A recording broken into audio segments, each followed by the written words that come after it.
Thank you very much, Richard. Yes, yeah, looking forward to see what goes on here. And I mean, indeed, what is there to say? I'm going to get some stats up on Amar. But right away, the first stat is yes. he has broken. He's done this a couple times, right? What's he got? He's not gold tier. He's not so gold he's not tier. even following his rule at the moment. That's not a good sign. So we'll see how he ends up doing on that one there. But I mean, find the stats. See what you get for me. Yeah, I'm gonna have a look it up. Yeah. So what do we have to? What else is? I mean, obviously tons of interesting things. Yes. XG's draft is odd, I would say, but very skirmish heavy. But they do stick with XM playing sniper still. Patches change, but XM still plays sniper. And a lot of things to buff up and protect the sniper is kind of what it looks like for them. They have this Marcy that's going to be looking to protect. They have Undying to protect. They have a Baden to protect. So it looks fairly interesting. It's just, are they going to have enough to catch an Ember, a Weaver that's constantly moving around in the fights, opening up the map with the Nature's Prophet? We'll have to see. So I don't know. So he's never played Ember in an official. In an official. This right? is the first one, at least I can find a record of from Amar on his Ember Spirit. And as for his pub performances, in the last month, he has played it 5 times, won 2 of the games, so nothing crazy. Most recent result, 2 days ago, he lost the game in 16 minutes. Okay. So nothing to sort of write home about. That is, it's just interesting to see why. It's something different. Something different from Amar. It's clear that they just really didn't want to put this in the mid lane versus Sniper, right? But then just having him play it in the off lane is just, yeah. Yeah, I can't wait to see what it lasts. I don't know. We'll see. The last game he played was 2 days ago, so he lost in 16 minutes. He went phase boots into Dragonlance. I don't know if we're going to get the phase boot Dragonlance Ember Spirit build here today from Amar, but he's playing a bug. What's he complaining about? Come on, Crit. You picked the Weaver. Oh, wait, which bug? Of course there's going to be a bug. Maybe this was the spider bug, though. But yeah, we see the build at least. That's true. There's a lot of bugs in this game. This is a coder's nightmare here. Don't tell the Valve devs. Lots of bugs. Spiders, zombies, bugs, everything all over the place. He's got his build already queued up, it looks like, at least on No Amar. Dragonlance? No Dragonlance, That's what he did 2 days ago. But phase corrosion, pretty standard stuff, so we'll see if he does deviate. So they did want to dodge the matchup, and let's see how this Brood carry ends up doing also, since it's now an agility hero, since that 7.38 change, and they made these webs reduce an insane amount of regen nowadays.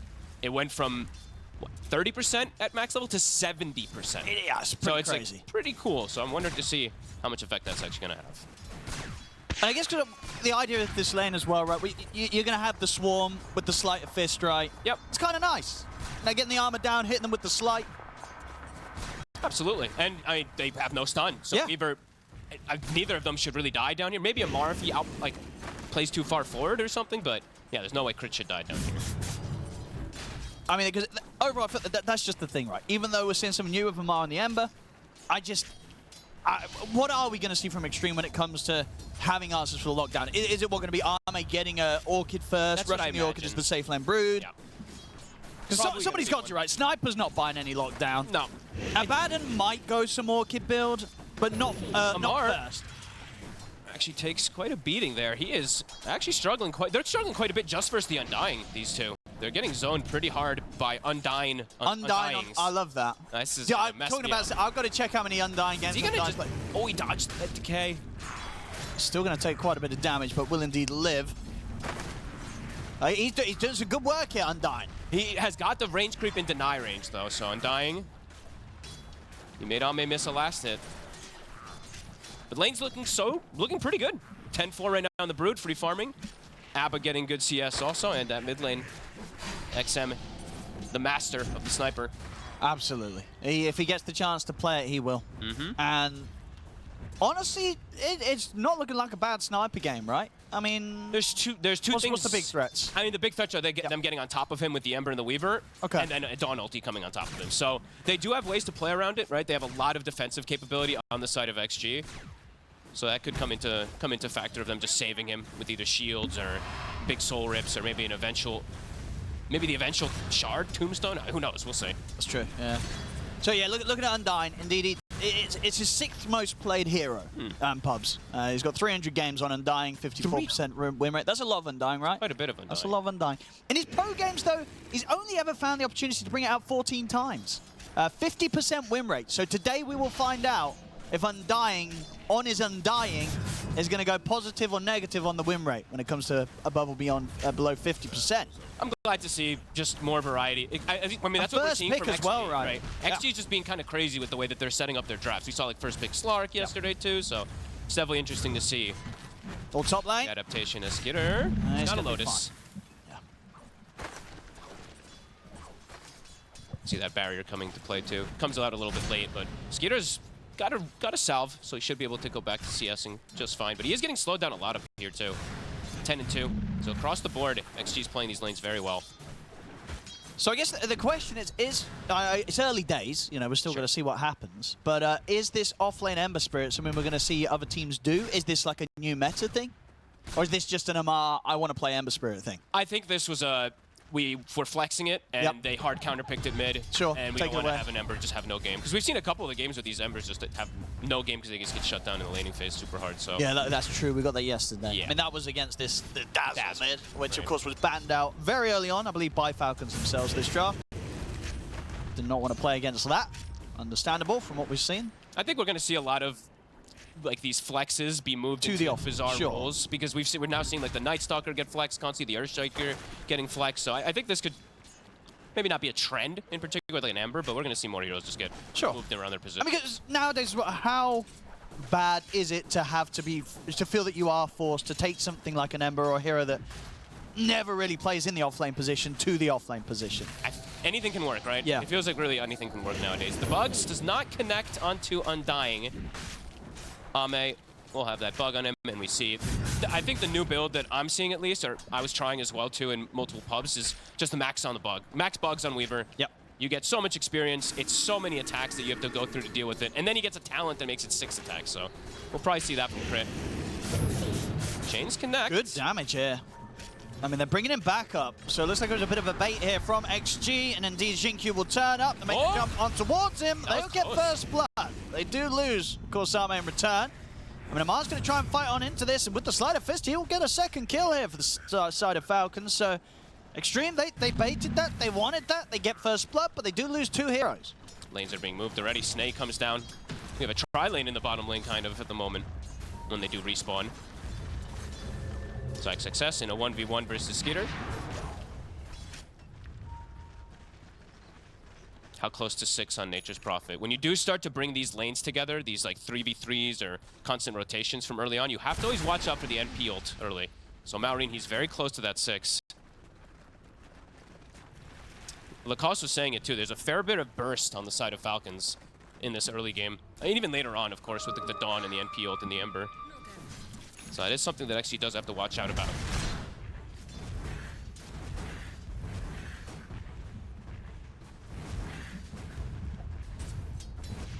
So far, pretty close start, really. Yeah.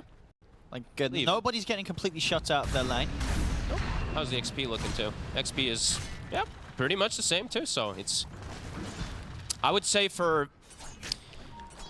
Falcons, they're probably pretty happy with this, right? Because they did do the lane swap up, right? The change. Amar. Gonna get the chains and the slight. The bugs are on 3. The 3 and the big Nature's Wrath coming crashing through from Maureen. They'll kill off Amar. Falcons see if they can get the clean up here. Double kill for Crit. XM TP'd in, trying to help out. He's just going to end up dying as well. Triple kill for Crit.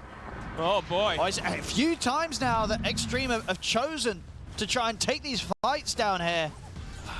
Neither of them really going their way. This one definitely more so going to Falcons. Crit getting a massive cleanup. And Skitter goes in and actually is able to steal the Shrine of Wisdom away too, so they're going to get the double Shrine on top.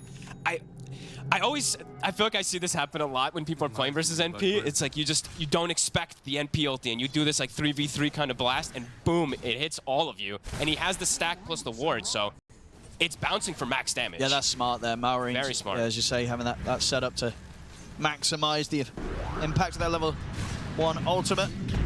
Gonna try and make the jump onto Skitter. He's gonna have Hammer in a second to pull himself away. And he's got TP backup, so yeah, not a chance for XG to follow him down. I mean, this is the thing, right, between sort of the dispose and the rebound. That's it when it comes to trying to get their hands on a hero.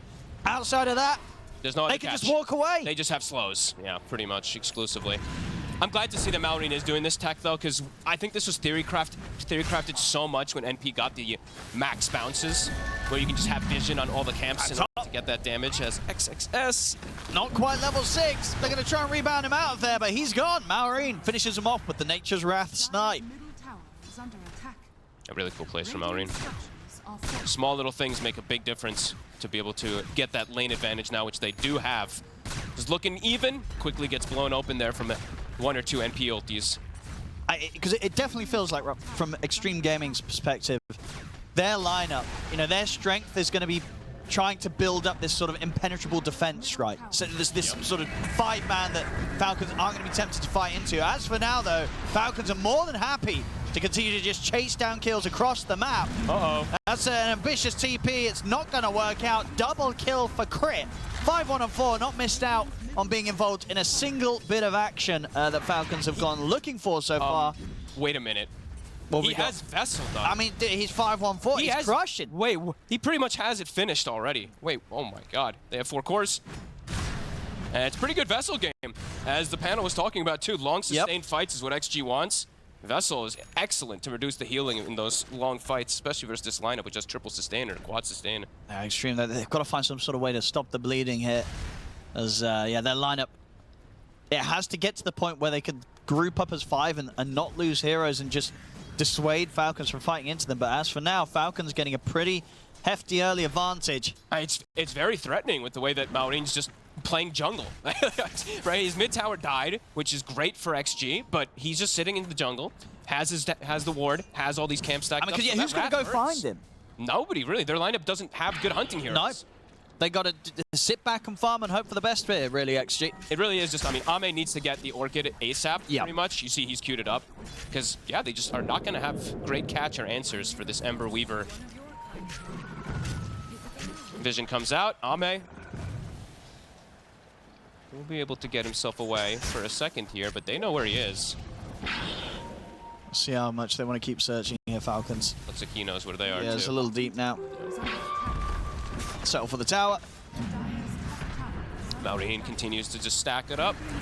We'll see if they put another ward down for that vision for the max wrath. Sometimes you can use your courier to fly over to the neutral camps in order to do that max bounces as well, so we'll probably see that tech.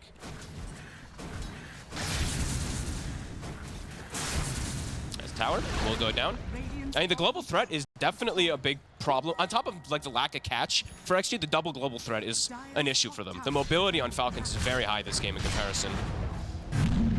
It's just a lot of immobile heroes on the side of XG. But to be honest, like, all 3 cores don't... Brood moves a little, but they don't really move that well. Amar? Oh, he's thrown out the remnants. But, He's gone. Okay, yeah, that was an easy one there for XG. Didn't have a defensive remnant in preparation. Didn't need a stun. No, they just got him.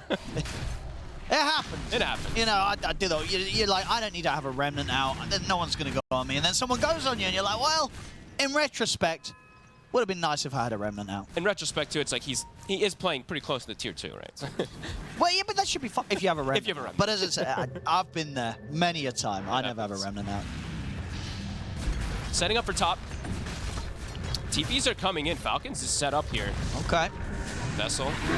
Going to look towards Undying first. The chains onto the bow for them. That's Undying gone. XXS has got XM providing some pretty good damage here. Insane damage. Yeah, Skeeter is going to get potentially sniped by the Assassinate. That's Skeeter gone. They'll shoot down Snake King. XM standing his ground here. Finally gets cut down though. Amar turns up with the sleight of fist. And Falcons will still get the cleanup in their favor. Not bad for them only having 3 people up there versus, what, 5 from the side of Falcons. They at least get some trades out of it. But Falcons do come out ahead. Amar respawns, gets the cleanup kills. Oh, GQ. Okay. Going for the solo. He's gonna try. It's not gonna work, but fair play. He gave it his best shot there, Xingqiu. Another slight chains. Doesn't look like they can get in range. Nice try. Yeah. Does probably reveal the fact that there's a ward, since he did it around the tree line, so they probably are gonna know that there's a ward in this area somewhere. 12-5. Malrine continued having a phenomenal game on the Nature's Prophet. It is a good start from Falcons.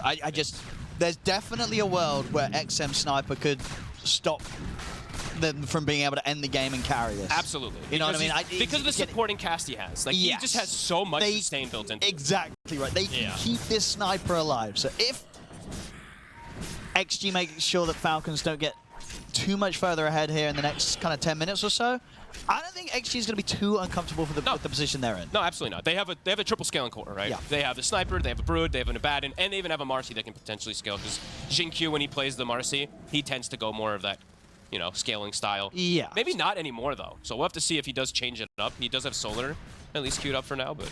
So I think that, you know, Falcons, they're definitely going to be more kill hungry at this point. Oh yeah. They want to look to try and use the fact that they've got this early boost, especially as we've seen on Crit on the Weaver in that vessel timing. Look to make the plays. Falcons pretty much wants to fight every time they have Wrath of Nature or Dawn ult, right? They just want to be go, go, go every single time. Well, XG, they kind of want to sit back and farm a little. Because that triple scaling cores. And of course, for Falcons, there's going to be a little bit of pressure. I mean, it's probably not something they're thinking about, but just the fact that they have a Nature's Prophet, that hero's yet to win a game here. This hero has only lost. Sometimes stats can lie, though. I mean, for sure, but you know, there's definitely going to be a bit of like, hang on, this hero the teams always lose with him. Top. The Frostbite onto Undyne. Back up comes from Xingqiu. He's going to go straight over towards Snaking. Snaking gets shot down. Skidder comes in with the ult. XXS still perfectly fine off the borrowed time. Crit has to put the time lapse. Here comes Crit's got to run. They've got the dust upon him. They clean it up here. XM's just peeping. It absolutely is. Falcons trying to push for the fight. They don't take this one. They lose 3 heroes and Amar. He's in trouble. He's got one more remnant out. He's running out of options. He's gone down. He's got nowhere to go. A 4th kill for XG. I mean, this is the thing, right? They don't have the catch, but if you fight into them, they have absolutely got the ways to survive, set up, and sort of just provide the playground for XM to start peeping back at you. Exactly. I mean, XXS is just tanking it. I feel like he actually has way more HP than it says he does. I feel like he tanked like 4,000 damage on the Abaddon in that fight, of course with his ult, but now they have Orchids, so XXS is gone for one as well, so that they're getting the answers as well versus those mobility cores. They're going to have double Orchid up, and XM is definitely showing that he can stand his ground. He can peep. He literally was just attacking from low ground this entire fight. He was just hitting them. And yeah, insane sustain. Even through the Dawn ult, you just see XXS just tank absolutely everything. Now Falcons definitely had sort of the pick-off and catch potential in the early game, but now at this point, it's coming to the more so the 5-on-5. They didn't have the full 5 there, just the 4, but so the sort of team fight situations in which XG have got a lot of defensive answers against the sort of the jabs and pokes that Falcons are trying to make against them. Top lane armor. Damage. That'll be an easy one for Maureen. Solo kill.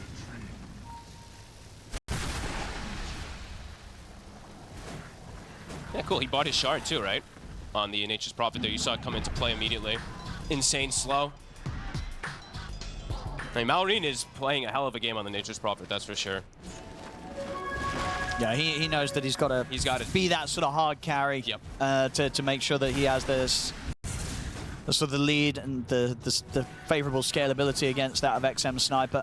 And look at the way that XG's postured. You can just tell they're like, come to us. Like, they're just farming it up, split up across the map. Same thing for the side of Falcons. I think this game is going to be quite farm heavy. Just because both teams are probably confident in their scalability.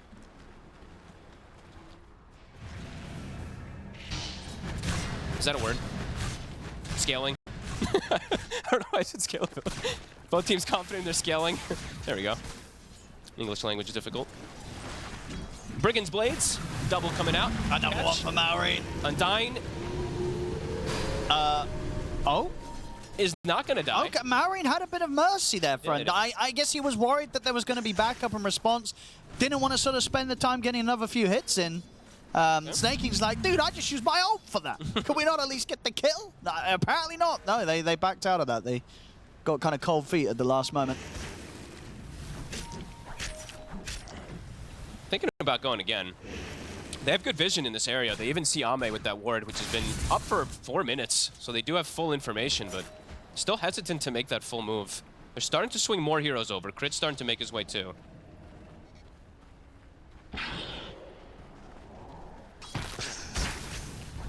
They're going to want to get away with the kill this time. Or at least the tower. Yeah, they want to be active. XG they're literally just farming.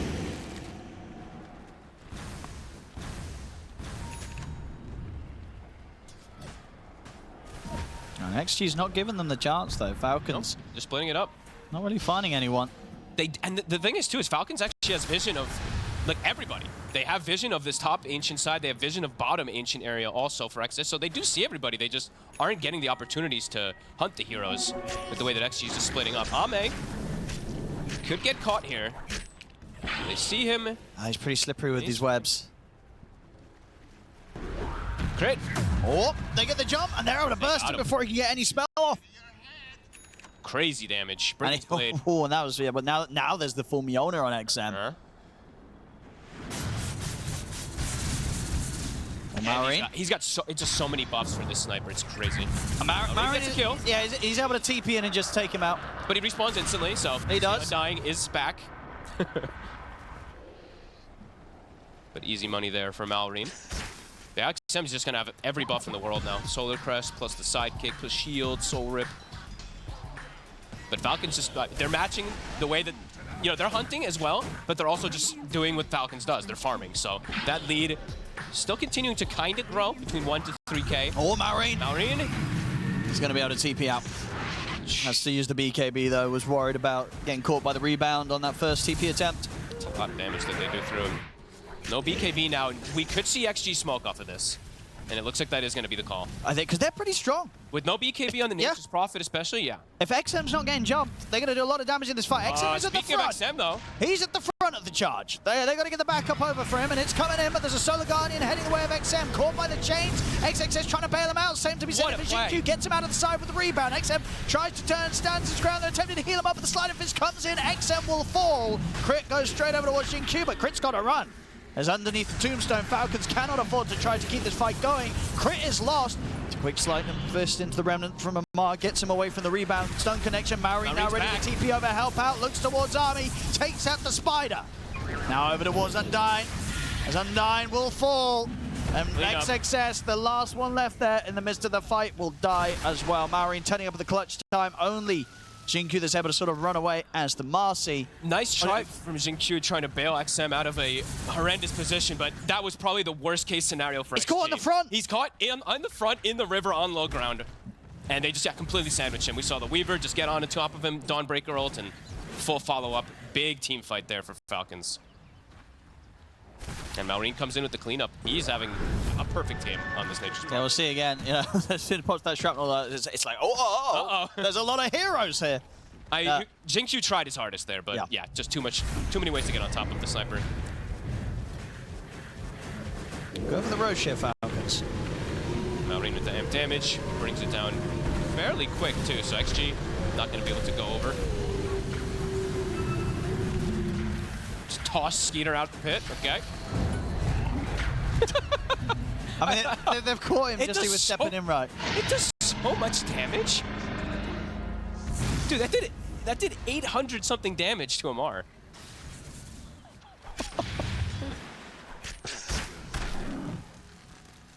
And Amar, we're seeing them build counters now for those Orchids. He's going to go down the Manta route. Skeeter gone BKB, so now they have 3 different ways, at least, well, they're going to have 3 ways to deal with the Orchids in particular on the cores. Smoking up again here, XG. Maybe seeing if they catch one of Falcons farming the top lane. Doesn't look likely, though. Falcons. Maybe flanking here. Going through the portal. Okay. Yeah, I mean, they don't have XXS with them. He's going to make his way over from the mid lane. Falcons will have 5. And this is into the Aegis of Maureen. TP over from XXS. They want to try and do this Xtreme. Maureen is deep. They're going to go straight for him first. On the side, they get the jump over towards Snaking. Snaking's gone. They're deleting the Aegis the first time round. He got caught. And indeed, completely away from the rest of the team. The rest of them are going to turn straight back towards Maureen, who goes for the BKB TP. He's not going to make it out. The jump forward with the rebound on towards Crit. They get the Weaver as well. Skeeter comes in with a star break here, but the borrowed time's there from XXS. XG, they could have a chance of chasing down the Dawn as well. The silence comes in from Amar. Comes in with a slight, but he's got nothing else to help bail Skeeter out of here. As the triple kills there for XXS. XG. Even though they lose the sniper, XM goes down pretty early. It doesn't matter. They're still able to just overrun Falcons 1 by 1. Even though that was Falcons pushing him without Aegis on Maureen, doesn't matter. The fight, it's all XGs. I think they actually kind of had that fourth core come into play there pretty heavily on Xtreme. Xingqiu gets full damage off. He does the highest damage in the fight as the support Marcy. We'll check got it the again. sniper, but yeah, Maureen was very deep. They very aggressive. He tried to TP out with the BKB. Crit tried to force staff him to get the TP off, but yeah, just a bit too far up and too much of a split fight. Yeah.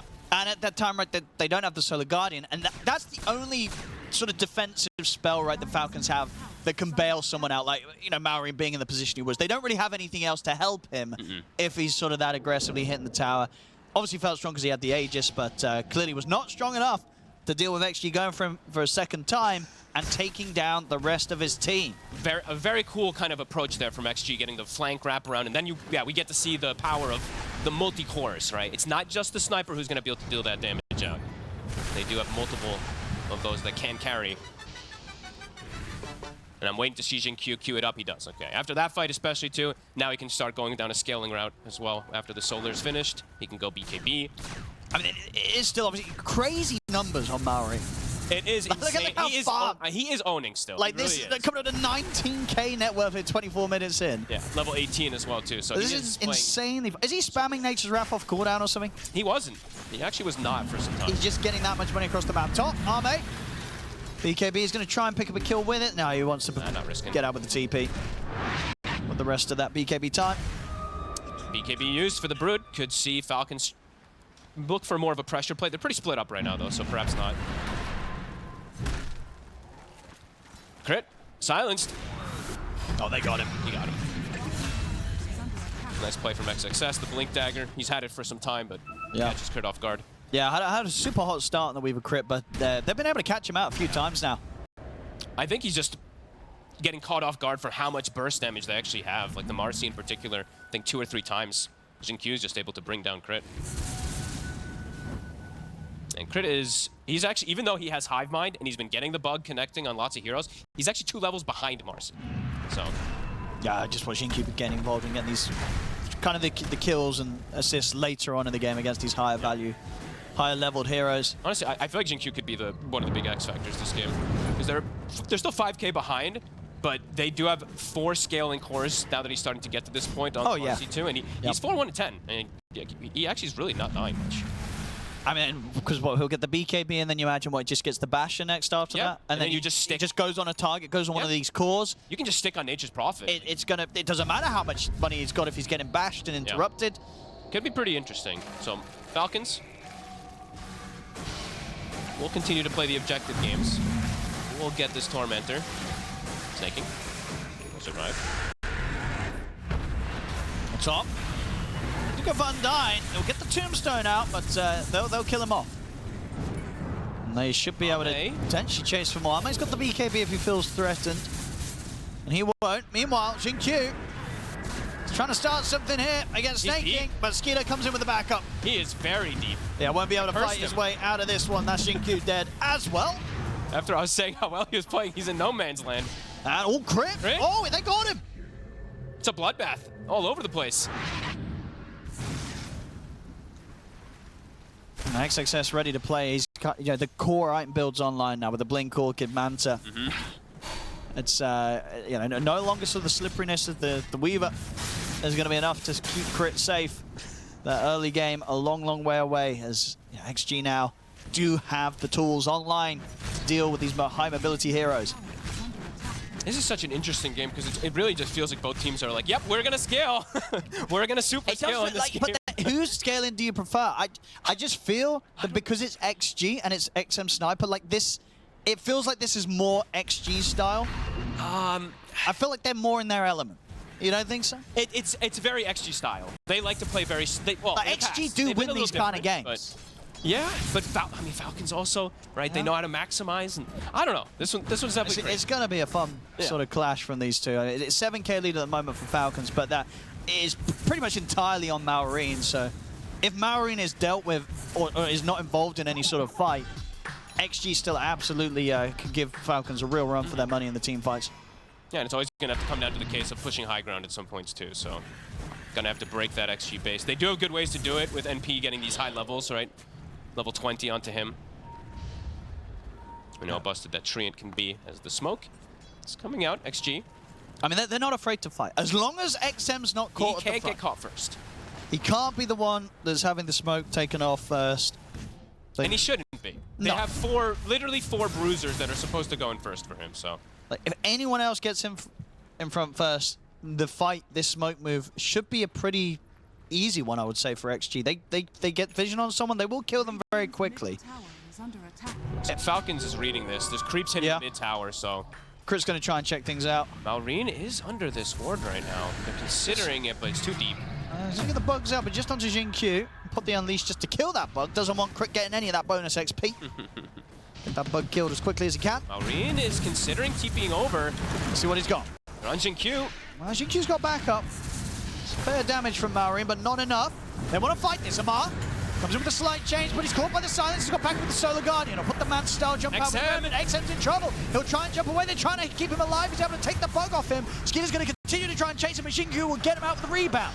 Falcons, though, they're looking towards Arme. Arme's healing up. He's holding his ground. The Tombstone survives for now. Maureen finally able to take it down. At the side of the fight, you've got Amar battling here with XXS. XXS, borrowed time, of course, already used. No way else to save himself. He will be the one to fall, but the rest of XG will manage to escape. XG on full defensive posture once that Dawn ult comes out. All the BKBs get popped. They are honestly pretty lucky to get away with XM. Some great force stabs, some great little plays to get him out of it, but a ton of damage from Falcons. 14,000 damage. You can see the explosiveness of the lineup when they have the Swarm, they have the Ember slight chaining across everything. And definitely the lack of lockdown of it for XG to hold these heroes down. Could be some issues in those fights too, as we're seeing. Sure, you've got Orchids, but now they've got multiple ways to get rid of it. And Ame. Oh, Ame. Uh-oh. Falcons picking up the pace heavily here. Let's see how much they can do with this.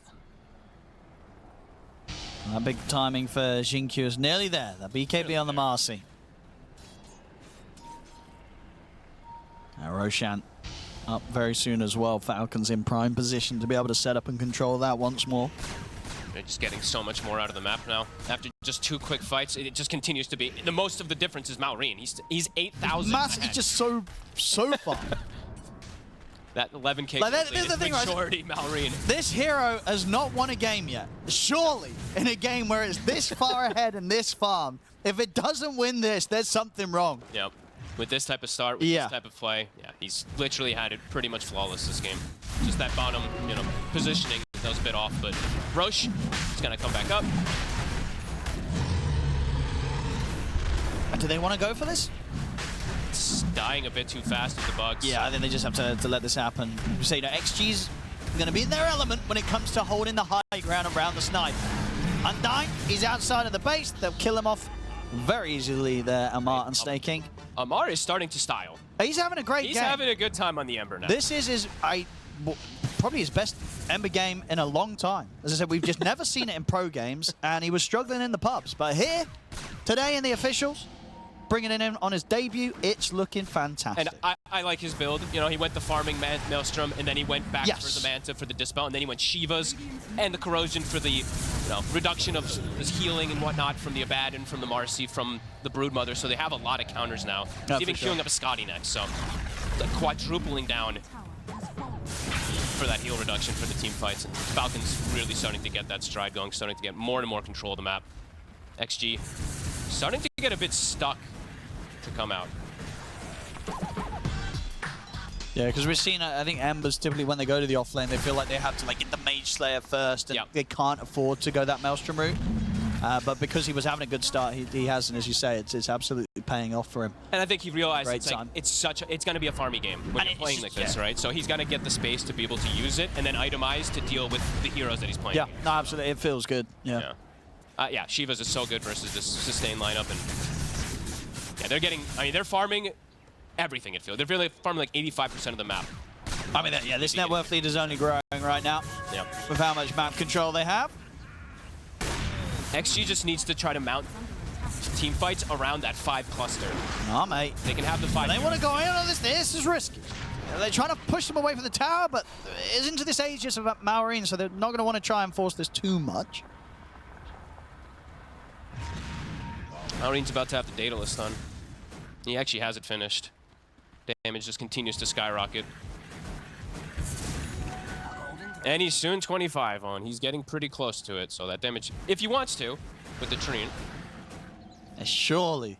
This is going to be Maureen breaking the Nature's Prophet curse that we've had so far. Let's feel like it. Actually just playing it huddled as a unit on the left side. Scared to move away from their sniper and brood. And you think this was necessary as well from Army, because he did have the butterfly queued up for a while, but just getting the basher instead. Yeah, he needs something to be able to stand his ground and fight. Oh. He has to use the BKB he's got to very run. early. He's thinking about getting back in. Nope, he's thinking about not getting back in again.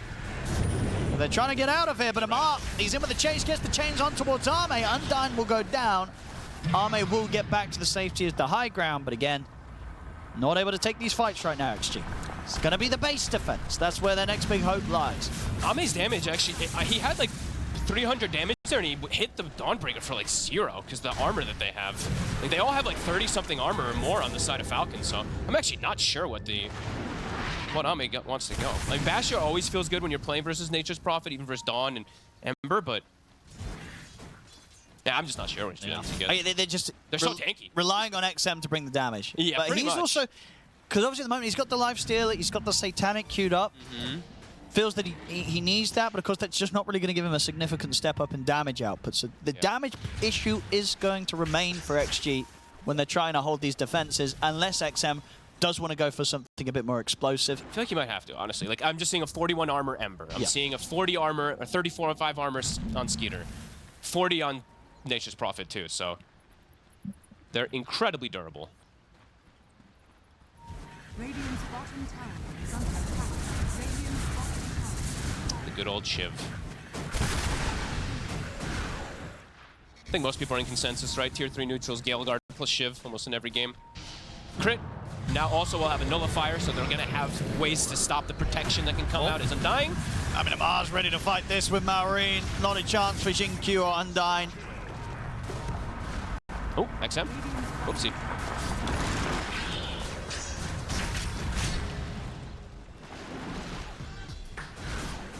And Amar's pretty close to having Scotty too, so yeah, all these items continue to just make them that much more powerful versus XG. And yeah, the gold lead is just continued to really, truly skyrocket. From 14k to 22k in just a couple minutes. Oh, Arme. I mean, they've got the chains. He's got a BKB. I mean, Amar was even thinking about diving to try and chase him beyond the BKB, but he'll let him live this time. Defensive BKB used before the fight, 90 seconds. Chris now got that full nullifier out on the Weaver. All these things coming into place. I mean, Xtreme, they had a bit of a chance earlier, but the lead is getting quite impossible to turn around. 23k lead, and this, again, is such an incredibly farmed Nature's Prophet. One of the more farmed ones I've seen at this time in any game. Uh-oh, and he's got the thing. It's 25 time. The Treant is online. Goodbye to pushing out any of these waves, or dealing with the pressure now of that coming in at you as well. Oops. They don't have great heroes to really kill it. The stupid pesky tree. Get the Dagon on. Someone's got to get it. Undying by a Dagon. Undying, yeah, screw the Glimmer Cape. Get that Dagon queued up. All right, here we go. Oh. Mjolnir tree. 4,600 HP. Oh, look at that tower go. Why does it hit so? It's so absurd still. A lot of monocles, so we're getting all these attack ranges for these ranged cores. Titanic magnifying monocles. XG looking to get outside. They probably feel like they have to because they've been stuck in the base. I mean, it's risky. Minutes. It's risky, but probably they're not farming. Maybe you catch a support. Maybe you catch a snaking. And they should. Yeah, he's got no defensive items. It's actually a very greedy build by snaking, but it's been paying off for him until there. Maureen just gonna keep the pressure on bottom. Another tree. That's gonna be the tower gone. And the Rax is gonna need assistance. Bam! Range Rax, 1. Whoa! How many hits? 2. Is it 4 hits? It's 4 hits, yeah. Look at that.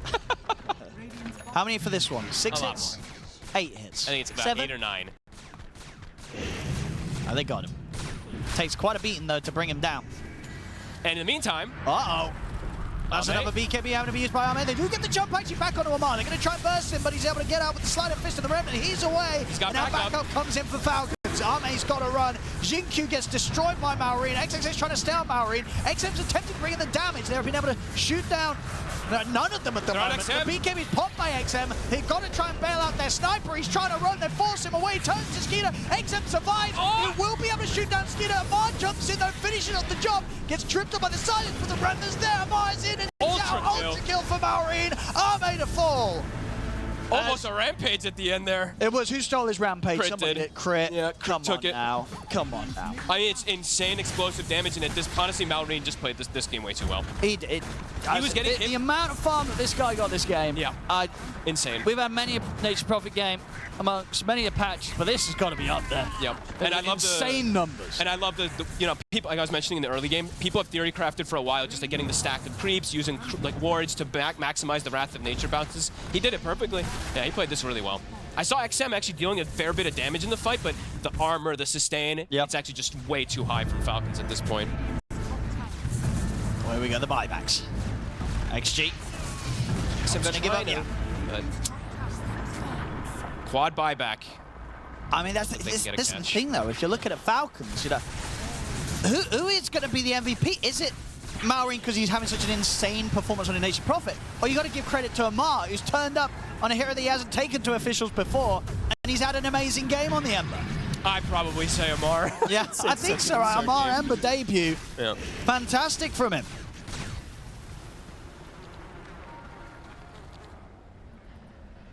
Octarine online now for Maureen, more trees. Yeah, level 25 on Amar. Yeah, Maureen's pretty much done right. He can still get the Ags and a Moonshot, of course, and but his slots are, yeah, he's 7 slotted. Yeah. He has 7 major items. When you get, if you do the refresher also too, you can have like 4 or 5, you have 4 treants, and the treants each give you what, like 100-something damage? Oh, you have to in the vicinity, right? Yeah, so you can actually get an insane amount of damage if you just keep the trees near you too. But he's just using the scout, using the descent toward that Rax, and look at the Rax, it's coming. Here we go. Here comes the tree. Backdoor protection's off. XXS noticed a little late. Kill it! Half the rack, more than half the rack's gone. So absurd. Now, 40k lead here for Falcons, 40 minutes in. They're at the 1k per minute. Yeah, well, what's the win probability? This isn't a 7% one, is it? This has got to be a 1%. This has got to be a 1%, and it actually is. I think it maybe actually ticked to 0 for a second. 0%? 1%. Yeah. 1%. We're giving them the 1%. All right, they have to use 3 heroes to deal with the treant. As Falcons literally now they're farming 99% of the map as well with that 99% win probability. Rosh back up for the pick. Yeah, and yeah, because at the moment Maureen is over the 1k GPM. He is, right? Yeah, he's 1k GPM. Look at that. He's having a great time. 725 CS here, 40 minutes in. And he's 13-1 and 18. Look at the last hits go up from the Raptor. Yeah, oh, look at that. Live stats. Look at that. That's fancy. Oh, that was like 16 spiders, I think. But either way, it still creeps. Oh, he's taking this. Refresher shard. Mosquito will have that for now. Yep. Here he comes. What even is this a cactus? It's a cactus, right? What is? Oh, the tree? Yeah, it's a cactus. Yep. It just... It's so much damage it does, right? But it gives so much info because like 3 heroes have to deal with this tree. So then they're like, okay, now we know where everybody is. But where's the dagger? Nobody bought the dagger. They should have bought the dagger. They really, really should have. If there's a Nature's Prophet getting this far out of control and in levels, somebody's got to buy a dagger. The Basher. 3 heroes. Like, unironically, the dagger might have been more useful for Arme than the Basher at this point. Somebody had to get it. He's 25 now. So he does have his base attack time talent, but he just can't stick on target still, too. And just too tanky. Too tanky on Falcons. 50k lead. 50k. Oh, yeah, Namar's got the Satanic. He ain't dying. Nope. 52 armor, 4,000 HP Ember.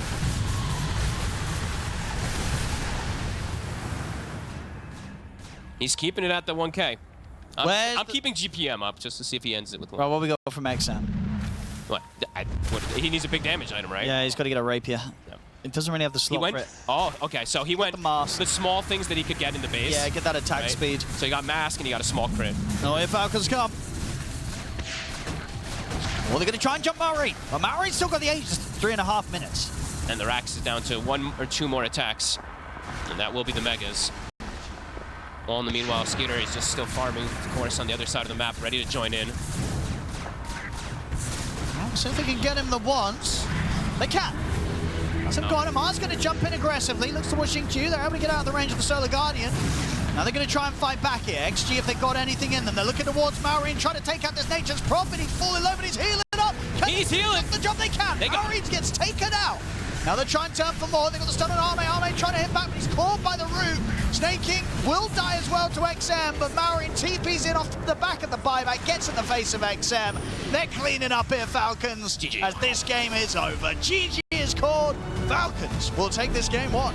I want to see the fight. I want to see how much damage XM attacked the entire duration of that team fight. Literally didn't stop attacking once, and yet it's still not enough at the deficit that they're at. Falcons, truly a masterclass for Malrine in particular this game. Yeah, as is it. In the lane that he's playing as well, I guess he's trying to have that damage. And he goes Orb of Venom. So, I mean, he's already cooking something. I'm not sure what it is, but we'll see if that actually ends up adding up with that good range that he can just poke and prod with. Because I'm a huge AA fan, and it's not the greatest hero for a long time. Yes. But every time I play this hero as 4 position, I feel so worthless, and Lacoste just gets so mad at me. He's like, "You're useless. You're doing nothing." I'm like, "What do you mean? Look at me." Yeah, look at them. It's pretty split on the facet choice. Right, it's but pretty split. Bone Shield does have a significantly... Oh, wait, no, never mind. No, it's pretty much the exact same. It's very balanced. This is a very balanced hero. Yeah. Apparently, according to the stats and the numbers. That's kind of what I thought as well. Apart from if you play him off lane, then you have a 36% win rate. Okay, But position 4, 52% win rate right now. That's not bad right now. In the leaderboard pubs. Okay. It's not a bad hero. We'll have to see. I'm curious. Yeah, I'm really curious what build it's going to be and how they're going to protect him in particular. Like what Lacoste was saying in there. There's the supports. They have to do a lot, and I'm definitely worried for them. Sure. If they get caught in arena, they're dead. There's going to be a Dawn ulti follow up, and they're just gone. Right. There's a significant amount of damage too. So yeah, it does feel like their work is cut out for them to protect these heroes. And yeah, when I see Centaur versus Mars, I also get that concern because just you want the Stampede to either disengage or to get on top of Sniper, and the Mars just completely counters it. So yeah, we'll see how these lanes end up going down. It feels like XG ideally really wants to have good lanes this game. Let's have a look. Yeah, Xingqiu, he played it 4 days ago, actually. Went 1-6-5 and lost. Okay. So, well, let's see if we can do better here when it counts the most in the official game. And he ended the game with a VIP booster, so it looks like he was just trying to build Atos. Yeah, from, I think that's the I don't know if it's the build this game. We'll see. Sure, yeah. Because he doesn't need extra catch, right? No. In this game in particular, looking at the heroes he's playing against, there's no one that an Atos is very good. Of course, it's synergized with Cold Feet, but yeah, we'll see. Fissure block bottom, so they're getting better lane positioning for Amar. It's kind of the only thing you can do as an Earthshaker to help in the lane at the start. And yeah, glad we're seeing more and more of this 4 Shaker. Because it's getting flexed, but some teams are just showing that it's actually just not a flex too. They can just pick it and have it decided as that 4. Mar? Taking quite a beating. But he should be fine. Let's see how the mid lane goes in particular, right? We saw Falcons dodge the matchup. They dodged it, yeah. They put the Ember in the off lane to not have that horrendous time for Malrine, putting the NP in the mid lane. So let's see how XM does as the Sniper Master. Does he know how to play the Ember Spirit versus it in the lane? So far, so good. And overall, other than the potential tough time in the lane, right? No, it's not a bad Ember game, right? You're just looking at Amar and a Crit to sort of have the catch on you. Right? No, the other 3 heroes, you're going to be able to dance around. Yep. Sometimes it can be a little annoying playing into the March, right? The sustain that can come out, but... Oh, Amar's going to jump. Amar just had the stick charges. What? Amar's going to be fine. He might have seen the angle. I mean, ooh, yeah, Arme's lucky that did not latch onto the tree. That looked very close. Is that just a distance thing? I think that was, right? Because it's lower cast range at the earlier level, so I think it was just shy of connecting to the tree. That was close.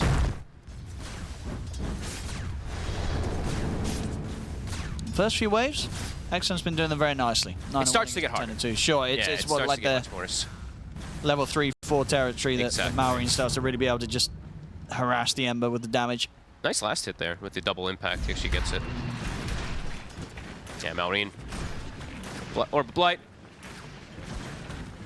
And top. Physical damage, and yeah, top. It feels like it's just not an easy lane, which we're seeing a lot of the times, right, against these Tinker lanes. You know, Tinker's just This hero actually looks insane. It's pretty wild. It looks This is a very, insane. very strong support right now, Yeah. and there are some teams that I'd say give it a few days, maybe give it just today, and if you're going up against them, you're just not going to let them have the Tinker pick. No, I actually think this hero might be like borderline broken in some ways in the position that teams are playing it. Like this 5 position that just becomes like a 3 position. It's not like it becomes like a 4. It becomes a 3 position with Oh yeah, you get that much farm. Yeah, it's crazy how much sustain it brings out, how much it protects your core. So yeah, definitely going to be hard for them to bully up here.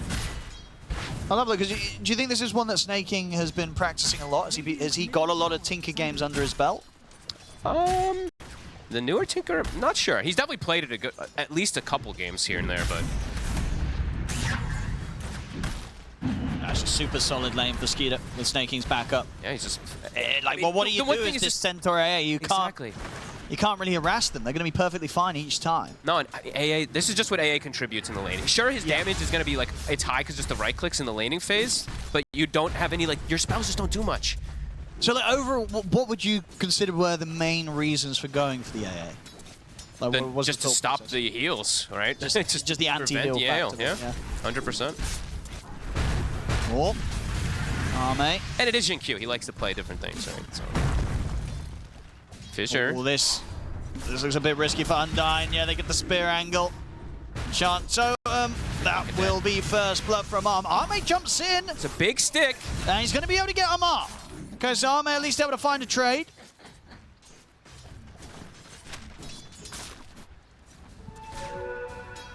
And they needed that kill for Amar. His CS was actually quite low with the way that the lane was going for him, so getting that kill fixes his lane at a necessary time. And yeah, we're starting to see the mid matchup. Right after that level 3, you know, right when he hits 4 on the sniper, you start to see the difficulties for XM. Right, I'm gonna look actually a fun little fact for Snaking. What's up? When was the last time we saw him play Tinker in an official game? Oh no, is this gonna be like 8 years ago? 2016. I was close. Was his last game on Tinker in pro level back in 2016. What was he playing back then? Who was he with? Was it VGJ Storm? VGJ Storm? 2016. Was he playing with SVG?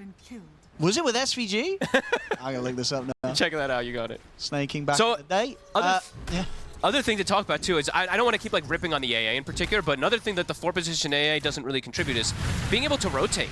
Like walk into the mid lane, he secured Rune, but you don't have anything you can throw out too well. Oh no. To gank.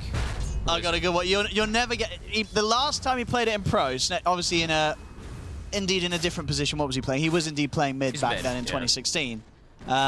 He lost the game. Guess who he lost to? 1 sec, 2016. Well, Maureen. The AA gank. TP backup coming in. It works. There you go. Easy gank from Jin Q. All right. Makes it. Yeah. Moves over to mid. Sniper ganked. Easy lane there to sort of set up XM to have. You know, it is with the slight chance. It is one of those combos. All that can't AA. catch, but it was all AA. All AA. I'm giving it to Jin Q for that. All right. Who did he lose to? Sorry. So back the last time we saw Snaking Tinker, he lost to BSJ. No way. It was, and then before that, it was 2014. So it took 2 years. He picked it, lost to BSJ, and then never played it in a professional game again until today. Wait, 2014 might have been with me. 2014 was with Navi US. That was with me. So the last win he ever got. Well, I don't think you're on this team though. This is IX Mike TC, somebody with a name in other characters, and Pang. Oh, maybe not. I guess I wasn't playing anymore. So that was the last. So the last win he had in an official with a Tinker was over 10 years ago, Snaking, and here he is today. Mid lane. A very different Tinker and a very different position, of course. And Snaking. Snake is so deep. He's just casually walking past the tower. He was invis behind it, and they put a sentry, and now he's just there. Maybe he was also reminiscing about 2014 like I was. He was sitting there thinking that I remember the last time I played this hero in a pro game. Nearly 10 years ago. That was an interesting move. The good old days, losing to BSJ. And here he is now. TI winner. Yes, times have changed. Times have changed. He's ready to get the win on the Tinker, absolutely. You know, it was seen already with the win rate. I think, what was it, got through 1 or 2 games? It's won all the games that it's had here. Games, yeah. All right, but yeah. Yeah. Very, very. It feels like the kind of the Warlock of this new patch, even though Warlock's still the Warlock of the patch. Just in terms of like how safe it makes the lane, right? Absolutely. But he farms more. Yeah, it's like kind of Warlock on steroids. Yeah. Undying gets caught. Rotation from Malorine will connect. Amar's lane starting to get better after they've rotated out of it. He still was like 11 last hits until they moved to the mid lane with the PA as well. Now he's up to, what, 20, so he's fixed his lane a decent amount there. He's almost caught up there with the Centaur. But Skater's full free farming. An absolutely free start for the Dawn. Malorine as well. But I think you're happy with this, right? That you managed to secure a decent game for your Ember mid. For the Ember, yeah. It's not that big of a difference between him and the Sniper at this point. He might go for this, yeah. The Coldfield's going to kick him, but uh-oh, Solar Guardian's there. XM's got to get out. XM can't he? Oh, he did! Uh-oh. He went for it. Now Assassin's coming over to Xingqiu. Malorine cleans up the double. That's rough. As I said, things were going pretty well with how they were setting up this mid lane for XM, giving him a chance against the Sniper, and bam, just like that, Malorine gets a double kill, and he's now back to being 1k gold ahead of that of XM's Ember. That was rough. You truly cursed him. I mean, it was... I think for that moment... Oh, XX says he's fine. It definitely seemed to be one of those moments in which you see the Sniper and you just kind of forget that there's a Dawnbreaker. Yep. And then there's a Dawnbreaker. The global potential. I mean, we saw it catch them off guard last game so many times just from the wrath of nature. Yeah, there's Dawn ults as well, too. Gonna be a problem. They have a ward behind this tower. Crit actually gets a sneaky one down, so they see Ame backing away. Snaking is with Crit here. Yeah, he's ready to help out. I mean, Crit's fine. He's chilling, and in fact, he's trying to just bait this in. As they can walk up and now set up onto Undyne. Now, that was an easy bait there from Crit. Yep. He was like, okay, you want to go on me? Sure, I got my bros here. And now he just gets healed by the March, and he does get the mana drought, and he gets a mystical version too, so extra mana regen. The dream for an Earthshaker at this point in the game. 2k lead after these quick moves from Falcons. I still want to see XG play aggressive in this game, though. I don't really want to see them doing kind of what they did last game, where they just sit back and farm. I want to see them go for kills. They're losing heroes. Fine. They can't go at him like this anymore. You know, they need to bring a third. He's just going to turn and shoot them in the face. Playing AA versus Sniper is quite miserable. Oh, mate. He's coming with a rotation. Skitter. He should have him here. Stampede to stay on top of him. Ame with the switch up to the top lane will manage to take Skeeter down. Ame's got his work cut out for him, it feels like. They get another kill. XM. Got it. We'll get away.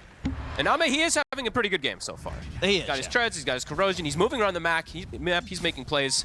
He's going to have that first component in the second here of the Battle Fury.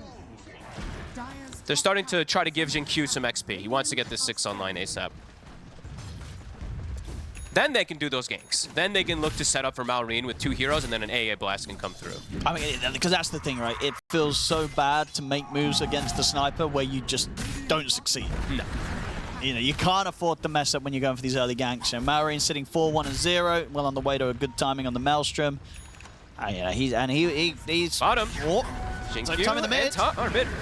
Now we able to find Snaking beyond the top. Bottom lane indeed. The setup's there. Mark takes down Xingqiu and ready to throw out some tips. Xingqiu accepted his fate. He just stood there. XM? I'm dead. XM? And there's a Fisher at the ready. I'm going to have a lot of damage here. Stick. He's going to be fine. Dodge. Nicely done. Amar getting chased now from Ame. Oh, Undyne. Malorine, can he find the blood grenade? But no, he's into the trees. Undyne will survive. Amar. Oh, the spear. Again, it's just a bit of a bait. They're very good at the baiting here, Falcons, today. I was watching this. The way Amar played that was beautiful. Bulwark toggled, so he's just facing the PA the whole time, or damage reduction. His Spark of Courage turns to 50% threshold, so he gets the armor bonus. He just full baited him. XM wants to kill. But there is backup for Amar, and XM knows he can't commit for this. Yeah, these Dawn ults really catching them off guard there, back to back. Yeah, they've got to keep better track of the timing. It's a few times indeed where these baits have been happening where Skeeter's more than ready. XXS will be able to get this top tower, and his farm is good. So the one thing they do have also is the Centaur versus Sniper, with the Stampede, of course, but the Blade Metal, just the damage that he can actually return back to the side of Falcons is going to be huge with him having this start. And pretty close to a Blink Dagger as well. That's what they can do here with the 2 of them. Got the blast. Nice blast coming out. And will indeed pass over Malorine. XM? I mean, XM, you'll get away with it. The spear! Oh, the spear gets him! I don't even know if that was intended. Across, and indeed the spear just randomly kills him. It actually didn't even look like it was intended for him, but it hits him. Jinkyu. I think on the arena, they'll get another one with another spear. Amar! He's getting a lot of kills. I'm glad that they're playing aggressive on XG. Crit, they might be able to get him. He's got Amar ready to come and help him out. Echo. They've got Echo. Arme's in trouble. He's gone again. Oh, dear. Amar with the triple. They're making it, XG is making it look easy for Amar. They're just walking into him. They're truly the biggest difference from the last game, how aggressive that they're playing, but the moves aren't hidden every single time. They did get Malrine. It was close to him being able to kill XM first. Yeah, but very XM played it very aggressive, very riskily, and he gets punished for that risk as he just sort of swings across with the remnants and finds himself eating a spear. I'm still, the one thing though, I'm still, even though like some of these hits aren't connecting, I'm glad that they're playing aggressively, playing postured around the Ember Spirit, trying to get the space for the PA. Oh, Amar. Yes. Got the setup. Good long distance spear push back into the Starbreaker hit. It's tanky. It is very tanky. Oh. Amar should die for this one. He'll get him this time. Bleed for me. Definitely still at the point of the game where if they can get a setup into an Ice Blast, it would pretty much do the job. And now XXS has Blink Dagger, right? So should be easier, in theory, for them to be able to get those connections now. And they're literally just playing around. I like this. The two supports are just following XM, just making sure that they can secure the power runes for him. Another catch onto Malrine, but not quite enough follow-up.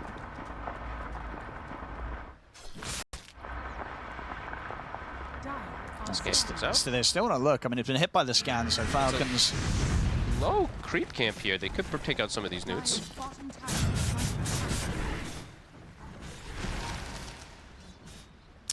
Tormentor could be the choice next if they'd like to set up. We're at Snaking's already making the call for it, so definitely wants to get vision down there. Very hard to fight into the Tormentor area when you're playing against the Tinker.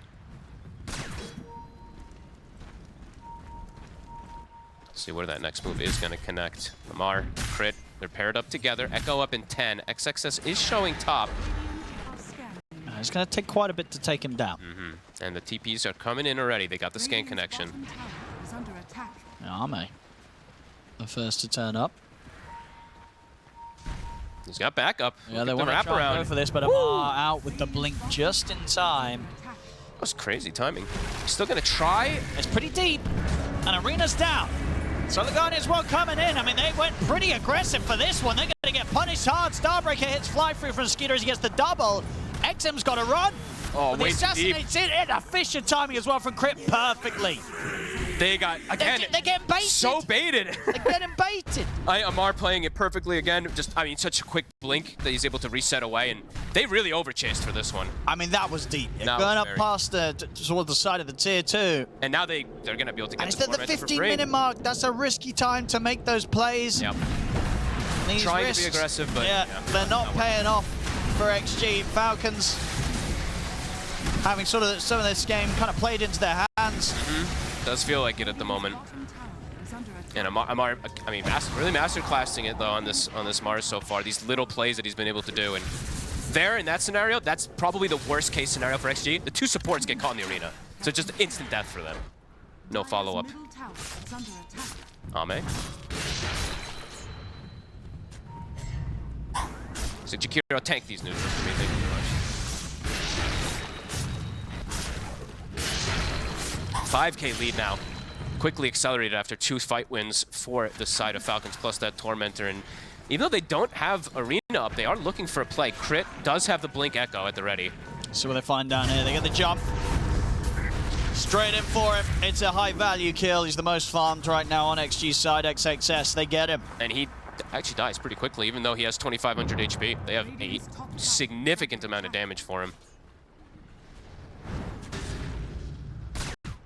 Falcons truly starting to get that ball rolling, and the threat of this Solar Guardian just seems too much for XG to deal with, and they never can hunt Skeeter. That's what I'm noticing in these, at least a pattern of the 2 games now.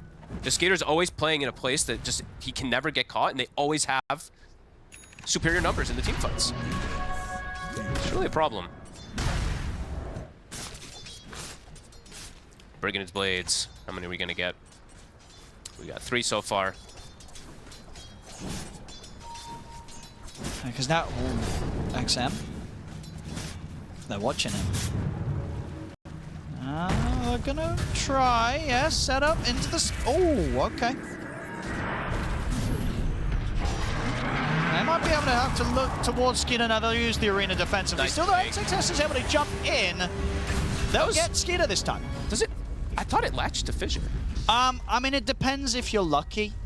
That's how the mechanic works. But what? Oh, that's weird.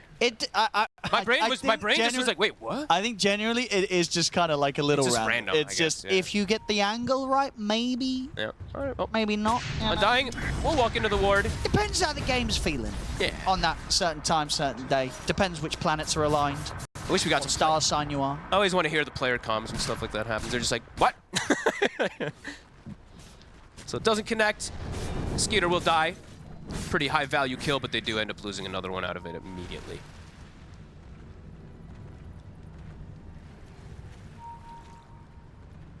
Echo back up soon. Yeah, they'll be ready to go again. TP's coming in around the mid. They're ready to group up and play. It looks like he is. He does have Atos. He's going to go Gleipnir on Q, so AoE bonus. There you go. That's kind of easier to hit the Ice Blast. That's actually kind of... I kind of like it then. Okay. I guess I don't know what else you build on it, besides like AVULUS or Glimmers, and Q wants to be more of a playmaker. Oh, Skeeter. First Skeeter to top. Again with the Ice Blast. He's going down. Snake tries to save him with the Glimmer and the barrier, but not enough. That's 2 back-to-back kills onto Skeeter. Good aggressive move from XG. It's giving a good time for Arme to really get the farm going. Yeah. Catch him back up. Nearly level with everyone else in the game, and with this Battle Fury online, if he could continue to get this space, he's going to be doing pretty good for himself top. Trying to make the jump onto Snake King, but it's not an easy hero to kill. Definitely don't want to make the same mistake going under the tier 2 again versus the Mars. He can just TP up and trap you all. Mid tower. Looks like it's going to be the call here for Falcons. XG. Looking to continue. I mean, they're still just playing as this cluster around the Ember to get these kill setups. While Ame continues to try to get that farm into a good position. This doesn't feel like the easiest game at all for the PA in particular, with all the disable, all the heal and sustain. Not going to be super easy for him to stick on targets. Dire's top tower is under attack. Radiant are scanning. Vision placed by Crit. I think that was spotted. And now they see the whole map. So they see that they're hunting in top and know that XM and Q are up there. Amar immediately making his way. Oh, and he's in. He just wants Q. Yep. Gets for the easy setup. Q, nowhere to run. Level 11. Pretty value kill. BKB now finished up for Amar. Yeah, it should be pretty hard to kill with the BKBs. You know, still yet to be at a point where Arme can really turn up. So that's probably the next big timing for Falcons, when they maybe even go for something like the Roche, is triple BKBs. They're getting pretty close to having it. Yeah, and that's really good in this game versus, I mean, a lot of XG. Pretty much all their aggression they can do from 4 heroes can be stopped from those BKBs. And as long as they have either Echo or Arena online, they can get in with that setup that Skeeter's able to follow up with the Solar Guardian. So they're in a good spot to fight. And they're looking to steal Wisdom again, so they'll be able to get this Shrine. Level 12 for Crit, so level 2 Echo online. And they want the fight. Oh yeah, they're not scared right now. No. XG, know how strong they are. They are smoking up. They also are potentially looking for a fighter. BKB's been finished on XXS, so... They've got to be quick with the burst with this Ice Blast, though. Solar Guardian's back online. So it has to be under the cover of the Ice Blast that they get a kill. And then the question is if they can get out or get anything more out of the fight after using that Ice Blast initially on the first target. It's got to be clean.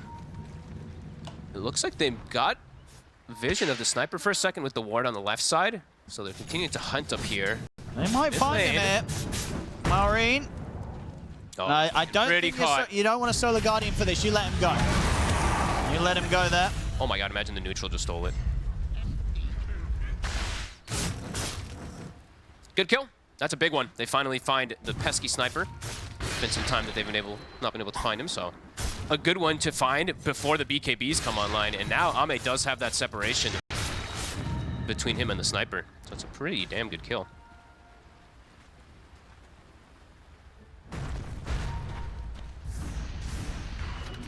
He's got a bit of the sampler build too on Ame. I was looking, I'm like, he's going S and Y, and then he's like, actually BKB is needed. Yeah, Playing versus BKB, the you've Shaker got to have and the it right. Mars, you have to have. Exactly, yeah. There's so much stun that Crit's going to be able to get out. I actually really like that he's pivoting back to that, because then it's going to allow him to stick on the targets. That's what I was a little concerned about for him in team fights. So it could be pretty big. 4K lead. This is not that much. It's definitely something that XG can play versus quite easily here with their lineup now.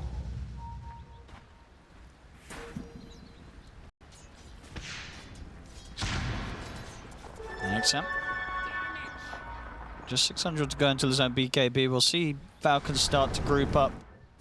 They're accelerating it before Malrine has the BKB. A Blast will connect onto 3. But doesn't look like they have any intention to go over here. Yeah, they know that XG's nowhere nearby. Unlikely to be looking to contest this.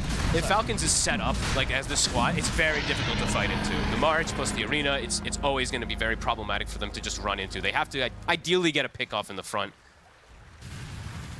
Dire's top tower is under attack. And there it is, a Gleipnir online. They're online. Ready for that setup. Xinqi's ready to kind of do the combos on his own. Watching him farm without the other facet, though, is pretty painful. He's getting there. He's getting there, though.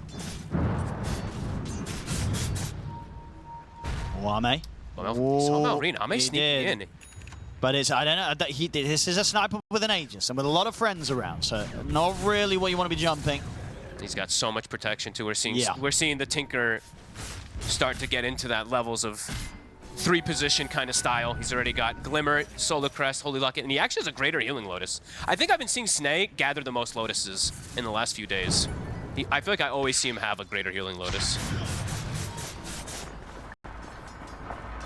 XG trying to find a catch here, trying to catch Falcons off guard when they split up, and they might be able to if Malrine continues farming down here. That'd be a pretty massive kill if they can actually get on top of him. Oh, they're going to miss him by the looks of it. Falcons. Oh, they're going to get the jump on Crit. Everything pretty much thrown down onto the Shaker. Mars able to put the BKB, get the catch onto the two of them. Solar Guardian coming in as well with the backup. We'll get the spear onto Undying. Skinner moves in with the combo. They'll take the Chikira out, and Mar, he'll TP out with the rest of the BKB. Same to be said for Skeeter. BKBs and TPs out. So just the support for support. It's 2 BKBs and an arena used just for support, so I just think XG can be pretty happy. Amar actually blinked into the ice path afterwards and got caught there for a second, so the damage came out a little bit slower than they maybe wanted. And that's how XG wants to have these fights. They always want to get a pick off initially. Catching the Shaker or the Mars can be very ideal. Dire's bottom tower is under attack. Stampede was used. See if Falcons wants to play a bit more aggressively or just still continue just chilling back and farming. It's definitely going to be a bit of concern, right? Because they are against this Ame PA, right? And we've seen many a time, it's still very much that hero that the PA at a certain point can just kind of take the game home on their own. Ame's in good position to do that. He's top net worth. He's hitting these timings. I mean, how clean of a PA game does this have the potential to be if Ame kind of gets there? I'm just curious. The Tinker is an issue, right? The heals and the sustain that he can provide can be very problematic for the PA. So that's the one thing I'm watching out for Ame. He is TPing. They have a ward there too, so they saw the portal. Yeah, they know he's gone. So they're looking for the fight now. Absolutely, yeah. They've got the slam at the ready. No arena or Solar Guardian quite yet. Oh, early AA blast. Okay. Get the pass over on the two of them. That is not what you want to see, though. XG, they're probably like, oh, we gotta back away for a second. Falcons, they've got the sustain. Take no damage. Snake just ports in the front. And now Falcons do have everything back online. And in position to look towards that Tormentor. They can probably just look to take it. Knowing that XG sort of pushed back under the tier 2 and Ame up on the top. But XG can't really get over and stop them from taking this.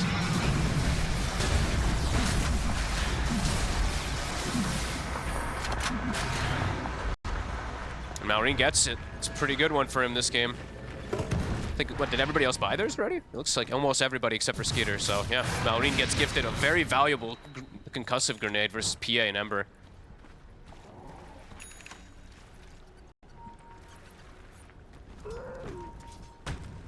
They can look to push the tier 2. Those last minute, the Aegis. They're not afraid of fighting here, Falcons. They've got so much jump. We did see this be the position where they did give up Maureen last time. That's the Aegis. This time, I mean, Amar's going to get in on the back lines, get a beautiful angle. The spear as well onto the both for them. Skinner comes in with a follow-up Solar Guardians. They clean up the support. Maureen just gets completely collapsed on, though. Change onto Skinner under the tower. Put the BKB, drag himself away. XXS is going to try and stay on top. It's 2 buybacks. XG wants to get more out of this. See if Amar and Crit can keep Skeeter safe. And watching for the angle to get the spear on towards XXS. Still though the chains are in. On towards Skeeter. Snakey's got the protection. XM popping the BKB. Nothing to stop the TP out from Snaking. Crit also able to get away. So 2 buybacks. A BKB used at the end of that. Doesn't really grant XG any bonus. No. They get Maureen. It looked exactly the same as the Nature's Prophet position that he was in the last game where he died. But anyway, Falcons ends up coming out ahead because of the double buyback and because Amar gets the catch and the double supports again. Yeah, straight in. Yeah, it's a few times now. He's been getting some good angles, and now with that shard online, he can get the 2 of them at each time. Yeah, expensive fight for XG. Doesn't work out in their favor. They do keep at least the hold the tower. alive. Yeah, exactly. The they keep tower's the tier up, 2 alive. but they had to invest a decent bit of gold for that. Ame, level 20. Still continuing to be at the top of the net worth. Ooh, so he goes for the attack speed. I mean, this is, I feel like most of the time you do see it, but I could see the value in the cast range this game as well too versus the sniper, but all about the damage. So you see there, win probability, it's still very, very even. It is close. And I think that, Dota Plus does like the PA factor. It does, it does. It likes the PA. For good reason. I still just don't know how easy it really is for him this game. Because just the barriers. The barriers are really going to be problematic for him. And there's a Gale Guard now for the Sniper too, a Gale Guard on the Mars, so they've got multiple different barriers to protect themselves. And it is going to get to that point where if the Ice Blast isn't there on a hero, like they won't kill that hero. No. Right? They have to make sure that Xinqiu's hitting the Ice Blast and then they're going on that target.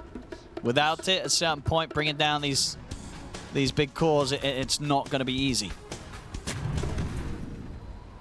I think this is the closest game that we've had, though. Because we had super stomps yesterday. We did have that 1 hour game, right, with Nigma Galaxy.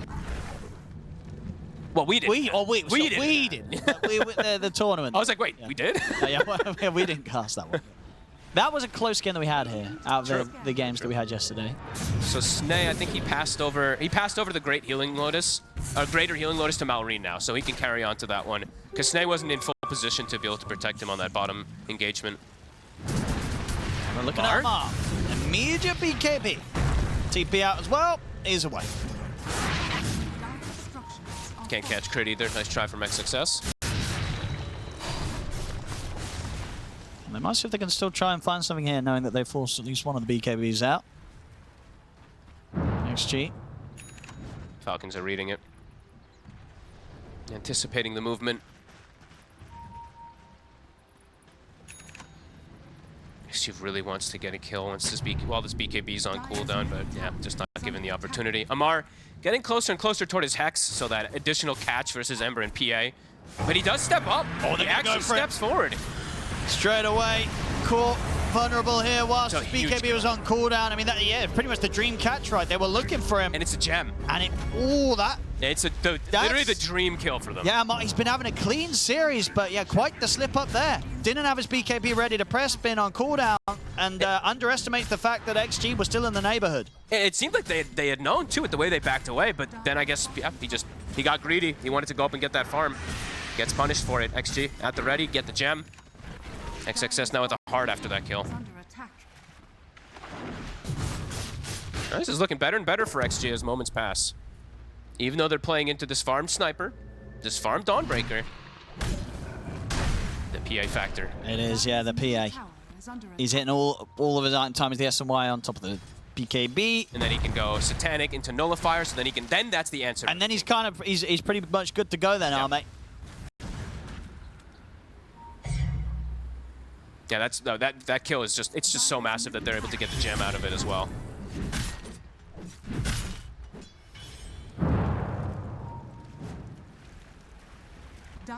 Falcons on a more defensive posture now.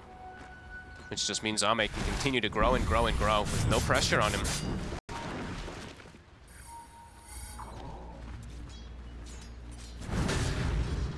Feels like XG is going to be pretty ready to fight at most moments now. They're going to have the Shivas finished up for the Ember Spirit also for the heal counter.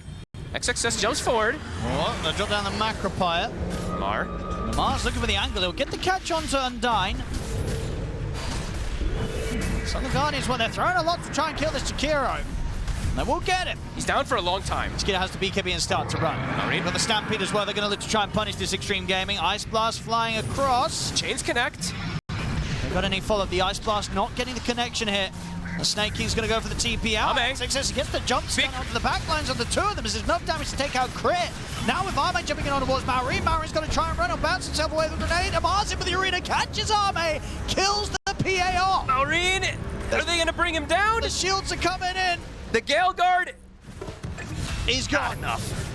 As the fight will continue. Mosquito with the Starbreaker shard, able to swing around, dodge the Who Stomp. Now XXS, he's the one having a BKB and run away from him. He'll go for the BKB TP out. He'll get out of this. A wild fight. They get Ame in the end of it, but they also get a lot of kills on the side of XG chasing forward, forcing a buyback on Snay as well. That gold lead is gone. This game's getting pretty crazy. It really is. This was actually a cool interaction that happened here too. GQ, this Bone Chill really started to add up in this fight. I saw, I think, 16 stacks on the sniper. So even though he had the Gale card to protect himself in terms of damage with the barrier, his HP actually was at... He lost so much max HP that it ends up ticking him down.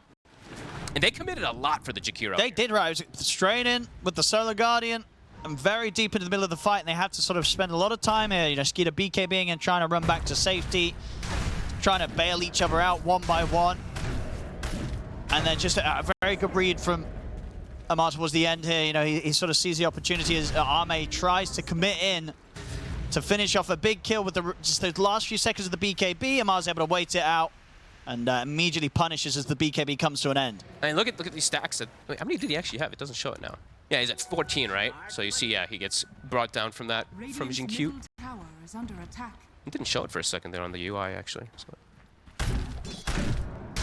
Very cool fight. Greater Healing Lotus almost is enough to save Maureen at the end of it all. And XG, again, smoking. They're ready for any battle. They have hit their timings completely. Yeah, they're ready to keep going. Ame's got the fresh Satanic too. He's got the serrated Shiv. He's ready for the jump. Yeah, they can kill anyone. If they get XXS in with a stomp, followed up by an Ice Path from Undyne, that's enough to lock them down. If they can start the fight, it's incredibly ideal for XG. Falcons now at this point. They have the Hex on Amar. Let's see if they're the ones who start these fights. Smoke dispels. Whoop. Instant ward. Yeah, both of them dropping wards down. And the gem that they've stolen, yep, continues to just really harm Falcons. Yeah, they don't want to go here, Falcons. And Crit's still sticking around, but yeah, he's just going to tease with them, get out in the trees. Not easy for them to take the fight head on, Falcons. Skitter almost having an AC. That could be one of the next things that they could use to fight versus the PA. That extra bonus armor can be pretty useful. It looks like they are. I mean, Snay is going for a pretty pipe dream item, but another Hex potentially that he's going to go for in this game. The BKBs are down to their almost their minimum, right? Yeah, so almost 6 seconds now onto Ame. They could go for this Roche. I mean, Falcons, they do have all the ultimates up. They are smoked up. But they could take this risk, Xtreme. XXS is in good position to stop any sort of play, you know, or response that comes in from Falcons. They're not stacked up either. This is good split up here from XG, the way that they're positioned. I mean, Falcons, who's going to get in there? They are going to want to send someone stuck. Isn't he stuck in that spot? He bounced. He's got 4 some grenades. Yeah, he does, but okay. Jump. Bounces himself down pretty aggressively. Arme's going to be straight up towards him. Arme's trying to chase Marin out of the fight, but he's caught by the Hex. Takes done. With the lockdown. They turn, they bring in the damage. Arme's gone. He gets nothing off. Gets caught out by the Hex, out of the fight for 90 seconds. XM also in a risky position, tried to jump away with the Revenant, but he didn't quite jump all the way off the cliff. He's caught here. Dodges the spear, but there's no way out for him. He's out of mana. He's gone. They lose the mid. They lose the carry. Huge fight from Falcons. Amar he catches him with the Hex. Yeah, They've got the chain stun. Didn't put the BKB early here. Maureen will say it was a bait again. Knocks himself to the low ground with his grenade, but it ends up working. And they're going for more. They are absolutely going for more. Straight in, on towards Xingqiu. Undyne's going to try for the TP out. It's not going to make it. Falcons sometimes are just, they're so good at getting those type of team fights. When the other team starts to get to their peak strength, they sometimes just get these catches, and it's Amar really to lead the charge there. It goes up to a 10K lead just from that fight. Yeah, that was a really, really rough one. It just wasn't ready for the Hex play, Arme. And he had just committed his goal. Oh, XXS, he's going to try for it, and he's not going to get it. It was close, though. Not a bad effort. Not bad. Nice Not bad try. Nice try. Soon 25 on Skitter. Almost 25 on Skitter. Wait, what? Oh my goodness. He has just been farming the entire game, of course, on this Dawn. Yeah, we'll see the replay yeah, again. We'll see it again. Look, it looks weird. It looks awkward, right? Because Maori's jumping in like, and then it works. And then Arme's onto him, and then suddenly, bam, Hex. And Maori able to turn with the BKB and just shoot down Arme. It's just a big, like a big blunder kind of in a way from XG, but a huge like just catch from Falcons. The way that they approached it, jumping Amar, they got baited. Is under attack. Again, I mean, right? I think 3 times in pretty big scenarios they've gotten baited from Falcons. It has been a great baiting today from Falcons.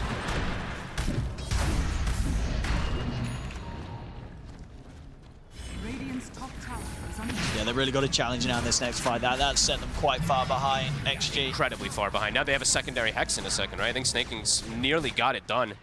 Level 20 finished up on him as well. I mean, and then it's just going to be so difficult for Arme to sort of decide when he wants to fully commit, pop that BKB before he jumps in. He has to. I think he just has to. They have to get like a stun connection, and he needs to jump and kill the targets in the stun. I don't think he can do that type of play where he's the only one jumping in. If he does that, I don't think the time on his 6 seconds on his BKB is going to be enough to kill a lot of these targets versus multiple 4 staves and all these other items that they have at the moment. Until he has Nullifier. But yeah, he opted to go for the Satanic first just to have that extra sustain, but Radiant's top tower is it'll under take him a lot more time to get that Nullifier now. And yeah, Skeeter, he's 25. Now he's got a Bash or 2, so that BKB TP play that XXS did before in the Roche pit, not gonna work.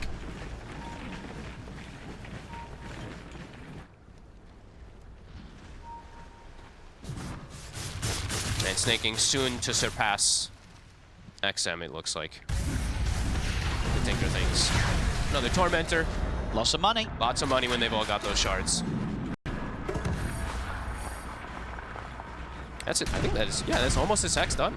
So, he's picking up all the Healing Lotuses as well. Malrine will have a Greater Healing Lotus.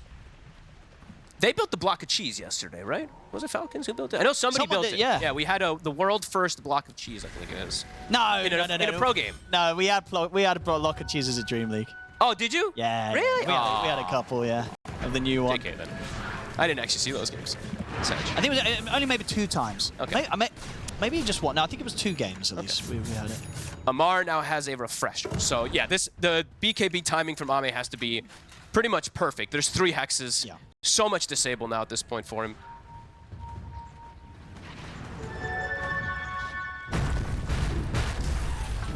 Can XG find a way to fight into this? Amp damage. Here comes the smoke. The barriers are all placed on him already too. He's got Ame. 800 barriers on him. Oh, he's getting a BKB's off. But he's got to run. And now he's not going to have BKB. Amar's committing. And he's going to try the Stampede there, though. Gets him out in time before the arena goes in. XXS jumps in aggressively. They're in looking for Amar. Amar pops the refresh. He's not able to get his second round of spells off those. Amar will fall. Can XG get anything more? Malrine is peeping. I mean, still super hard to fight this 5 versus 4. Xingqiu just dead outside the base. If Amar gets that second, if he gets the second spear or hex off, it could actually be a kill onto the PA potentially. A super aggressive play, great stampede to just a fraction to get the PA out for a sec. But the hex is there. XXS tries to go aggressively towards Malrine. Ame's gone for it. He jumped in. He jumped way too deep. He's dead. I mean, they're looking a bit desperate here now, XG. He's not respecting the grenade. He buys back. Okay, they're going to try again. They're in onto Malrine, but again, he still has this Aegis. He grenaded out. He's going to be back for a second time. Crit is controlling XM as Crit's able to walk away. They'll get snaking. Malrine's back for round 2, but he's ready to BKB TP out of here, and he is gone. So heavy buybacks. Can they at least get Skeeter as well? Chains are there. Mosquito get the Starbreaker off, but he should die. So they will get kills out of this. They don't get Maureen, but they do get the rest of them. But it does cost them Xingqiu buyback and, of course, the big Arme buyback. But needed buybacks. They want to be able to just turn it gives them a shot. It gives them a chance. Yeah. We'll see how much they can kind of get from this. It's pretty big that they get these kills. What, it's 80 seconds also on the Tinker, so if Falcons, if they show themselves, they could feed here. Some extra kills. XG, are they gonna? I think they can continue. I think you got to try, right? You got to take what you can right now, XG. Yep. You're down 13k. You've just used your big buybacks. See what you can get. This could be a Rax if they don't want to buy out.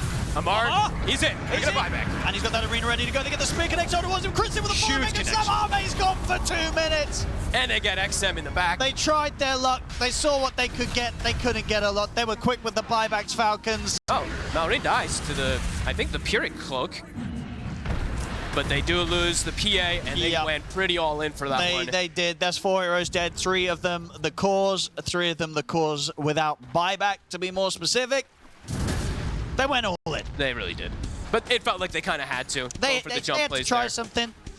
And yeah, Falcons were just very quick with those buybacks. Instant. The second the Hex comes out, Crit just buys back. Echo right in the face of the PA. Chain lockdown, can't get anything off. Solid defense from Falcons. And now Falcons' turn to see what they can take here from XG. Should be able to get a good chunk. Yeah. Should at least be, what is it, 2 sets of racks? Feels like 2 sets, yeah. 40 seconds on the Ember. Yep. Of course, they don't have that main hard hitter with the sniper. They do still have plenty of time. Oh, maybe they do want to get the 1. Still 50 seconds on PA. Yeah, that is the big one. Chris gonna head back and get the outpost, so yeah, okay. Maureen can join. Skitter is gonna continue.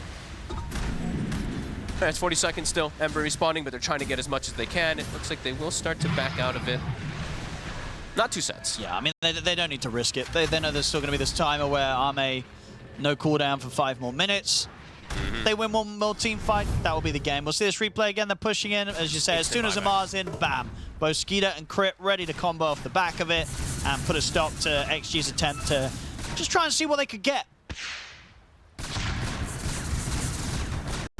Very, very nice defense from Falcons.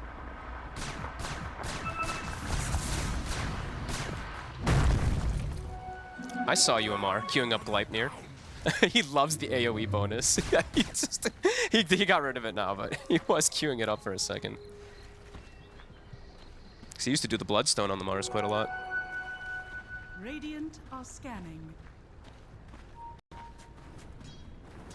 XG. Yeah, they have to be careful just because those lack of buybacks, and Ame now seeing that he's not able to stick on targets very easy, and his Satanic, it's not really being able to be used either to keep him sustained because he just either gets 100 to 0'd or he gets grenaded away or hurricane piked away.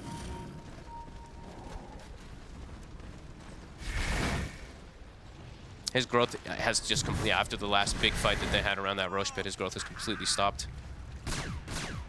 Snaking it, almost level 24. Maureen soon 25, and Amar has hit 25.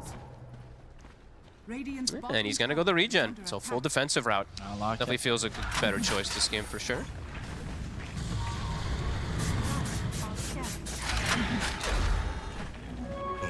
And XG, do they even dare step out of the base? It was too scary without the buyback available. Sacred Relic purchased. Nullifier closer and closer. He really needs that, it feels like, to stick on a target. But more than anything, they need to have the synergy of the jump on XG. They're gonna try. They have that ward. Who do they catch? I feel like Amar might be priority number 1.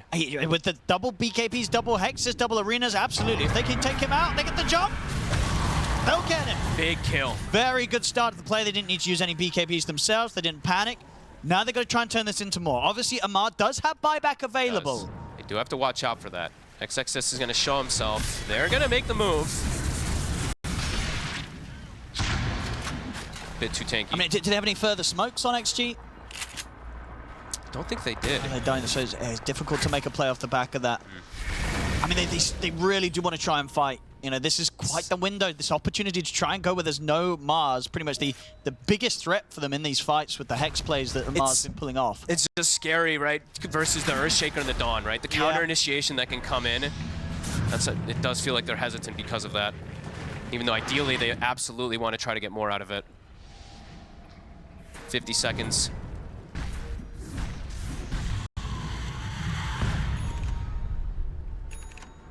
No Roshan spawn for them.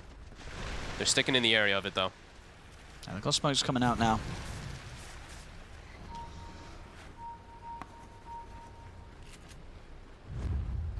There we go. Smoke. Let's see if they can get the wrap 30 around. seconds. I mean, now's the good time to get it, because, of course, it feels that more painful when you're expending the buyback, when you've got 20 seconds till you respawn.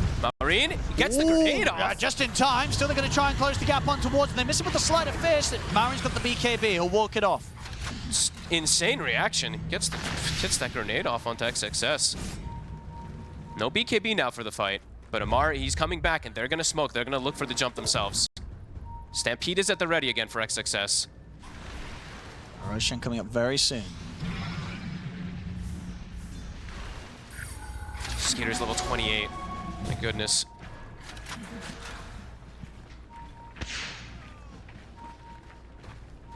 Are they going to get a chance to find Amar again on his own? He's playing with snaking behind him. This is risky. Risk it feels like they need to take. Okay. He's bringing it down pretty quick. They're pretty far away, Falcons. I don't think they're anticipating this. And this was a slightly longer respawn time as well. Amar now he's going to be fishing. He's looking. Okay. Now they have information. Well, they're a little scared now. Yeah, now they immediately start to disengage. Here comes Falcons. Crit, looking for an angle. Almost back in, but they get... Whoa, XXS is going to get the jump. It's the hoof stomp onto Amar. Amar puts the BKB. They get the Hex away, straight away on towards the end, but the spear fall off. They're locking him down. Skinner's got the star break, and that's XM gone. He's got buyback, and he has a remnant down. Mate, trying to finish off the Roshans. They get the jump. They found over to the side. Crit. He's trying to find the setup. He gets the Echo off, but he will die, and he's out for 2 minutes. Amar, he's in. He gets the BKB off. Arme puts the BKB. They're going to turn towards Amar. They're going to the Ice Blast coming in as well. Arme's bringing the damage. Amar will fall. He's gone for 100 seconds. Has the buyback available. We'll see if he uses it as XM. Making moves over towards Marine. The chains onto the two of them. Double kill for XXS. Massive plays. Fast fingers from Ame there. He got the BKB off on the jump from Amar. And they have the buyback from XM. They'll get the Roche. That was huge there for XG. Exactly what they needed. Ame with the quick fingers this time around. Yeah, he was more than ready. Yeah, and we're definitely seeing like Retaliate, Aura, the Pyrrhic Cloaks, all these little things adding up in the team fights too, and catching Crit before he's able to get a combo. They literally caught both initiators pretty beautifully there at the start of everything from XG.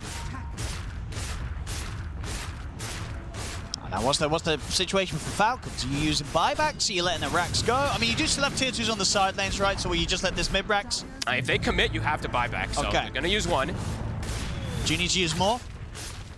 It does feel like you do. Yep, there's a second. If you're XG, do you feel like you can maybe force another one out? They're just continuing.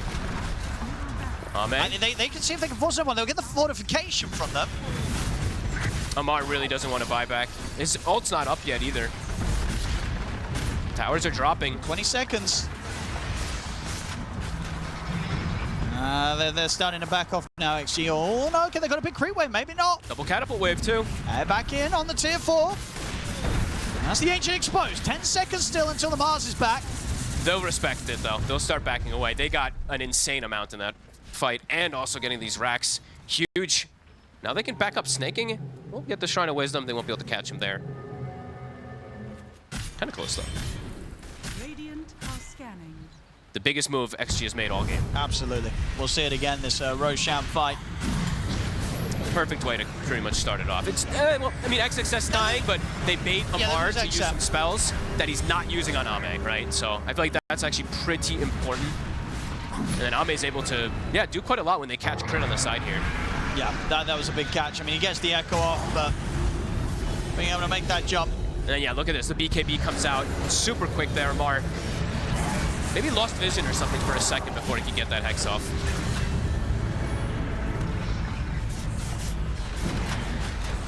Falcons. What do they do now? They've got to be careful for sure this moment whilst the Aegis is on Arme. Tower is under attack. And Ame is going to have that next big item pretty soon. Echo cooldown. This game truly delivering, even though it's a 20k gold lead. Yeah, they're bringing this one back. They are bringing the fights. That PA factor. Yep. Even versus all the barriers. Yep. It's just he has to get the BKBs up and they have to kill target. They have to start the fights themselves pretty much on the side of XG. With this Aegis, it gives him more of a blanket. 2 minutes still on it for Ame. And what's he trading out of his build next? Like, what are we looking at?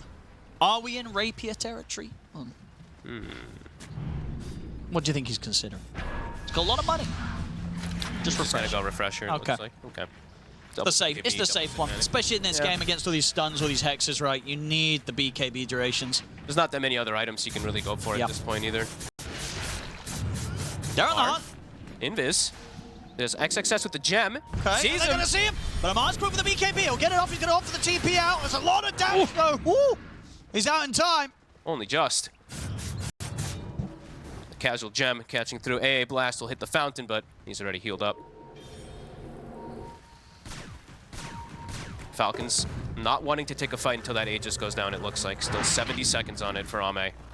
Or they continue just to look for kills. Looking for spots on the map to catch anyone from Falcons, but Falcons defensively postured together. Maybe gonna go for another Tormentor. Because this is the thing, right? Even with that shake-up to the game, like, at the end of the day, if they get that Blink Hex onto Arme, He's dead. Yeah. And the PA's dead, the fight's kind of over, right? 100%. So it still is, I mean, it's super close, right? This game is delivering on all fronts. Great team fights, great little pickoffs. Dire's bottom tower has fallen. And the 4 AA, he's actually making it, he's actually making it work. yeah, a crucial part of this game. Without these Ice Blasts, they would not have had the opportunities they did. 100%. He's very close to Wind Waker too, so another factor that could actually make it even harder for him to go for Ame, right? Like, even if they get the Hex set up, then he can get the position for this Wind Waker too. Could be pretty huge. Aegis is coming to an end here for Arme. Let's see if Falcons wants to go out and fight with that being reclaimed. How's their buyback scenario, situation looking? It's 3 minutes on Sniper. Definitely something to have in mind if you're XG. Falcons a bit afraid to step outside fully. We see Crit. I see the two supports stepping out, but the cores are pretty afraid. He's got eyes on Amar. Amar? BKB turns with a Hex in the arena, but he's not fighting this. Forcing defensive arenas over and over again. Success. Trying to start these fights over and over again. Yeah, that's a couple times they've been able to find Amar. He doesn't die, but getting the initial jump on him to force a reaction.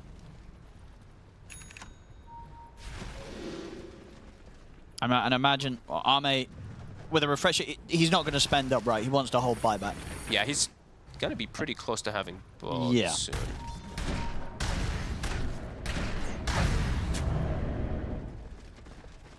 XG. They drew a line directly to the top area, kind of expecting that a move like this is going to happen from Falcon. So if they get the catch while BKB's cooldown, could be huge. He does, of course, have Refresher on Amar, but if they can force him to use that, the next team fight can look pretty good for them. You don't have to worry about the double ults. Amar won't get caught, though.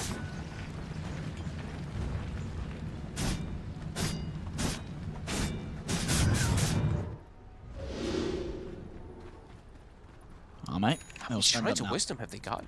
I feel like they're still getting the majority of them throughout this game. Crazy high levels in this game. Everybody's hitting the 25 pretty soon. Well, they're looking for crit. Jakiro. Crit.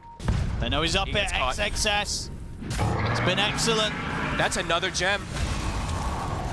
Yeah, very, very good plays from him multiple times now on this toughest stage of the game as XXS been getting that initiation. I feel like he's been the X factor for the team absolutely this game. The catches he's been able to provide, his itemization is nice too. And this overwhelming blink is actually very annoying to play against with a lot of these heroes. Now he's chilling with 6k HP, 39 armor, and yeah, with a blade mail and a Pyrrhic cloak, good luck hitting him.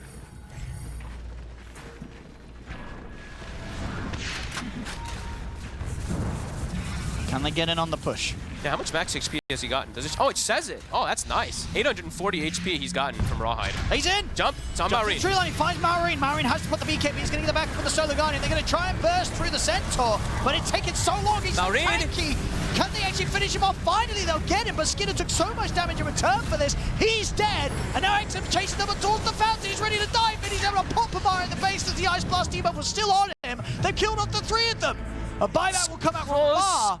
He's almost shatters. He actually survives. Crit, Echo, onto the 2, the arena, the spear follow-up as well. Solar Guardian coming in, but it's not enough to kill Arme. Maybe with the 10 damage it is. Maureen provides the damage required to finish the job. XM's going to go for the BKB TP out. He'll make it away. They have to use the buyback. It's a triple buyback. Crit, Amar, and Skeeter. They pushed him back, but it's expensive. They've got to run it down mid, try and get some of the buybacks out of XG now in return. Maureen has queued up a refresher for himself. Just he needs to have that activatable as much as possible. I don't know how I thought Maureen had like died in this fight, but I think he got like double force-staffed and pushed and then grenaded all the way back into a defensive posture. And he somehow survives in the midst of everything when he gets first jump. Yeah, that's crazy. Pretty crazy. Yeah, was able to get away a bit with that BKB at the start. Because I saw him caught pretty much in the middle of everything, and then it's actually the Centaur who ends up going down from them just hitting him. Going through 7,000 of his HP. And we'll see it again. Yeah, XXS, no fear from him. Straight in. Does, of course, end up dying, but a good explosive start to the fight that gives Arme the chance to find his target, look for Skeeter first. Yeah, it was the grenade that pushed him pretty much perfectly all the way so back close. I mean, obviously, we saw Amar going down under the Ice Blast threshold with the damage there, so could bring it onto the base, but Maureen, not quite. Surviving. Very close, though. But still, yeah, expensive defense from Falcons, and back in the game, doesn't look like they're going to be able to force any of the big buybacks out of XG. It was only that buyback coming out from Xinkyu to start defending. The cores of Xtreme, they don't have to end up buying back at all. So these next 6 minutes or so are scary times for Falcons. Next fight could potentially be just the number advantage that comes out from XG and just overwhelming Falcons. You can feel, you can see Maureen, he's feeling a bit of that pressure now. Looks like they're doing the gem tech inside the Roche pit, right? So that they can see as soon as it does come up. I think that was Snaking who's been dropping his gem in the pit to get that vision. There's the Wind Waker, so potential saves coming in. I think there's also a Wind Waker about to be finished on crit. He's quite close. But yeah, this is a pretty crucial next couple moments, and we've got some neutral items to farm. Fives. Let's see what they get. Get that Mad Stone.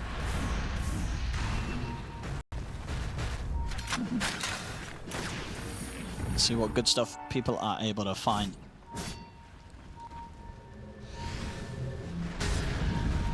Amar? Well, they see him. Should be able to get a BKB out of him, I'd imagine. There it is. BKB's popped, took over the BKB TP. Nothing to stop for it. He had the Aeon disc just in case that he can slot in as well.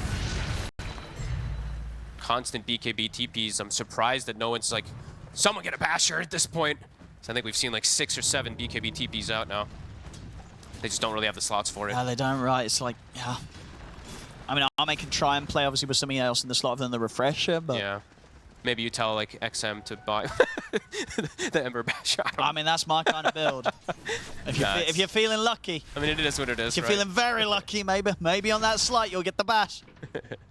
What do we get? Oh, no. What we got? What's the hot stuff? Minotaur Horn. Yep. It's back.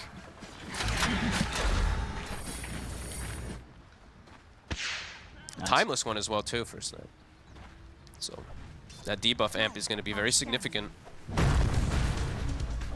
Falcons. This game is getting to crazy territories. Yeah, Mar also gets a Minotaur Horn. They get the crude Stygian Desolator. Ame takes the Magic Lamp. Okay. So really looking to just be ready for those jumps.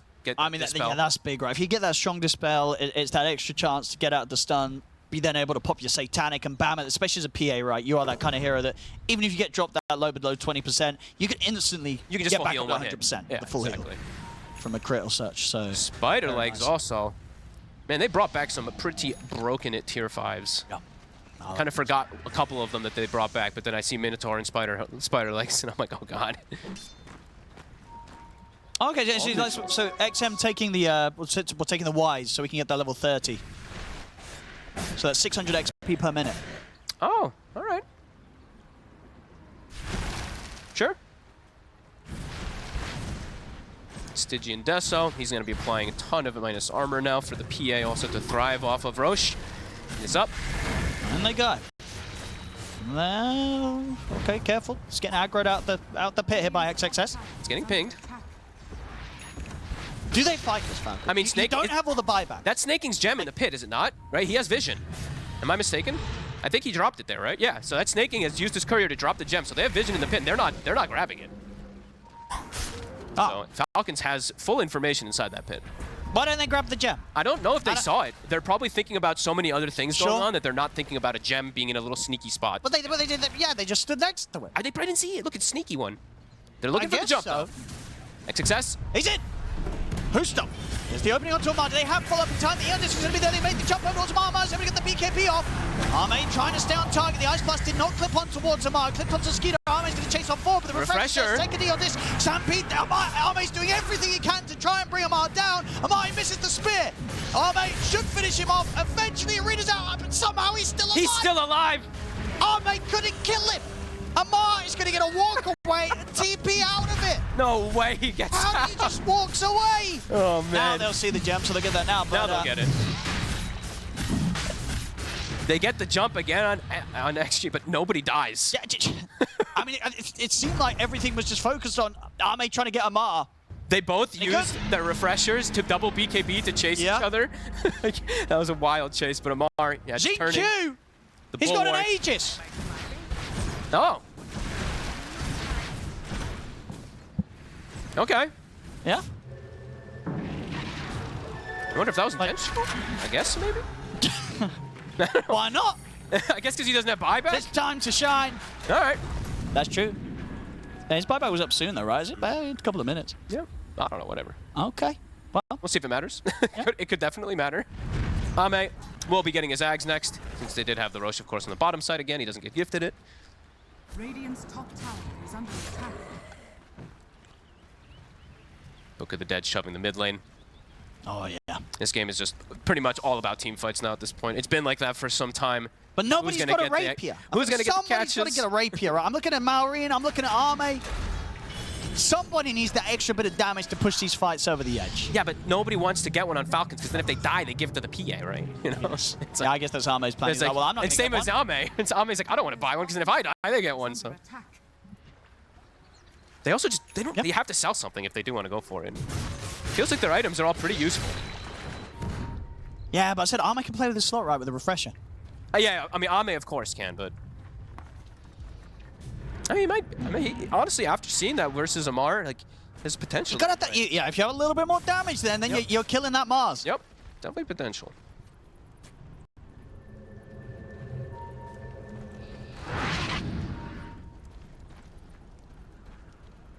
I mean, Falcons, they're getting away with sort of that period of time, right, where the buybacks went up. They're going to have their buybacks pretty much back. Across the board. Yeah, everyone's going to have them. Everybody in the game. Just crit that's a few hundred gold short. Full Stampede. Successful catch snaking. Not going to be able to play as well at this one. XXS hits a little too hard. They finally catch him. I feel like he's been getting away with that a lot. He does have 8 deaths, but he has 530 blast hits on this Tinker, so. I know the Sentinel got 8k HP. How much has he gotten bonus now? It's 990 from his innate. Jump! Oh, Amar!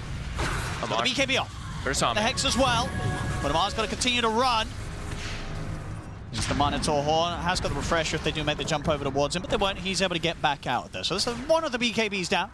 XG trying to take advantage with this Aegis timing that they have. They want to try to force something with the Snaking being dead too. Can they look to poke the high ground again? They're thinking about it, but they have to be very careful how they walk up because there's a ton of explosive damage. They're ready to go. XXS. Yeah, you got to watch this Centaur. I think he's got to be the one to siege. I don't think Ame wants to. They're looking at him. Skeeter trying to start some. It's a lot of damage. XXS knows he's able to run, and now Ame's able to get one. Skeeter's gone. Now they look to Marine, they're closing in. Arme puts the refresher, ready to go for round 2, trying to make the jump. Now they turn to Amar, they catch him with the opening stun, but the heal just gets there. Amar's going to be saved. Arme's healing. Going to heal up. Amar will fall. So will Arme. He's gone. Instant buybacks. 3 coming out from Falcons. Arme, he'll buy back for XG. As Falcons, they've found XXS in their fountain. Uh-oh. There's 3 buybacks. He was a bit deep. There's a lot of buybacks. Can they get anything more here? They get the stun. It's on Q. Assassinate coming in. Spear's going to miss. Arena Another dropped Arena. down. I mean, they didn't kill him. He's out. He's away. A couple spear misses in some clutch scenarios. Amar not getting the connections there. All right. Well, A lot of buybacks, but Ame, the big one, did end up using the buyback on the side of XG also. could have been one of those moments as well where Arme looks over to his AA and says, that he just could have been mine. Mm-hmm. But Xingqiu chilling at the back with his Aegis still intact after Arme ends up dying. We'll see it again. There's a good jump. You know, they start this up, they get tempted. They're like, well, we should probably try and go on XXS. But it's just so hard to bring him down. He is absurdly tanky, but they do have so much damage. And Ame, he withstanded a lot of this with his Satanic, but the buyback's coming into play. Yeah, good on-point Ice Blast as well. Yeah. Making sure he gets the connection onto Amar. These fights are just wild, though. And XXS somehow ends up in the fountain. Wait, it's a combination with the spear. Yeah, gets him in there, and the warp flare. He can't get out. I didn't see the warp just grabbing him in place. But yeah, 3 buybacks from Falcons to make the magic happen there. So we're back in that position where 6 minutes. Can Falcons keep it cool and avoid getting into any other fights with XG? We'll see. 6 minutes. Skeeter in particular has to be... Skeeter and Amar, they have to be the most careful. Still posturing pretty aggressively, though. Yeah. Crit and Malrine. Well, they're going... Looking for something here. The Book of the Dead. That's what he wants. Money. Everyone has so much gold at this point. I'm actually going to look at current gold instead of a couple other things, too, because everyone's just hanging on to like 6,000 gold. How big is that tectonic now? It's pretty massive, right? Yeah, you're showing that. Aftershock radius is pretty large now. It's going to be a game where we could honestly see, like, almost everybody hit level 30 in this game, it feels like. Oh, yeah. This is one of those games where it's just team fights back and forth, and both teams just an inch away from potentially ending the game, but it's just not happening. XG, I mean, they're the biggest team right to buyback status. Yes. So at the moment, XG are that little bit closer. If they find a good hit, get a kill, the game could just be theirs. Yeah. So you're going to see these smokes come out as soon as they're available. And Falcons, they're going to be very prepared for this. Like I said, we saw Falcons already manage to last out a very similar period early in this game. Mm-hmm. Both teams are very ready for the scrumptious block of cheese when it does come up the next time. I think both teams have, like, I don't even know how many Greater Healing Lotuses in their bags. They have some also dropped in the fountain, so just trying to keep track of all of them, but... Dawn Vision. We'll scout all of XG. Xingqiu's ready with his refresher as well now. Ooh.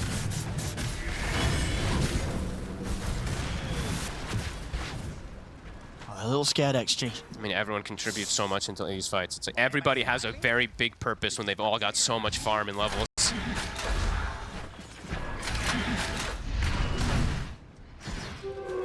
Amar has been surpassed by snaking, by the way. Just wanted to point it out.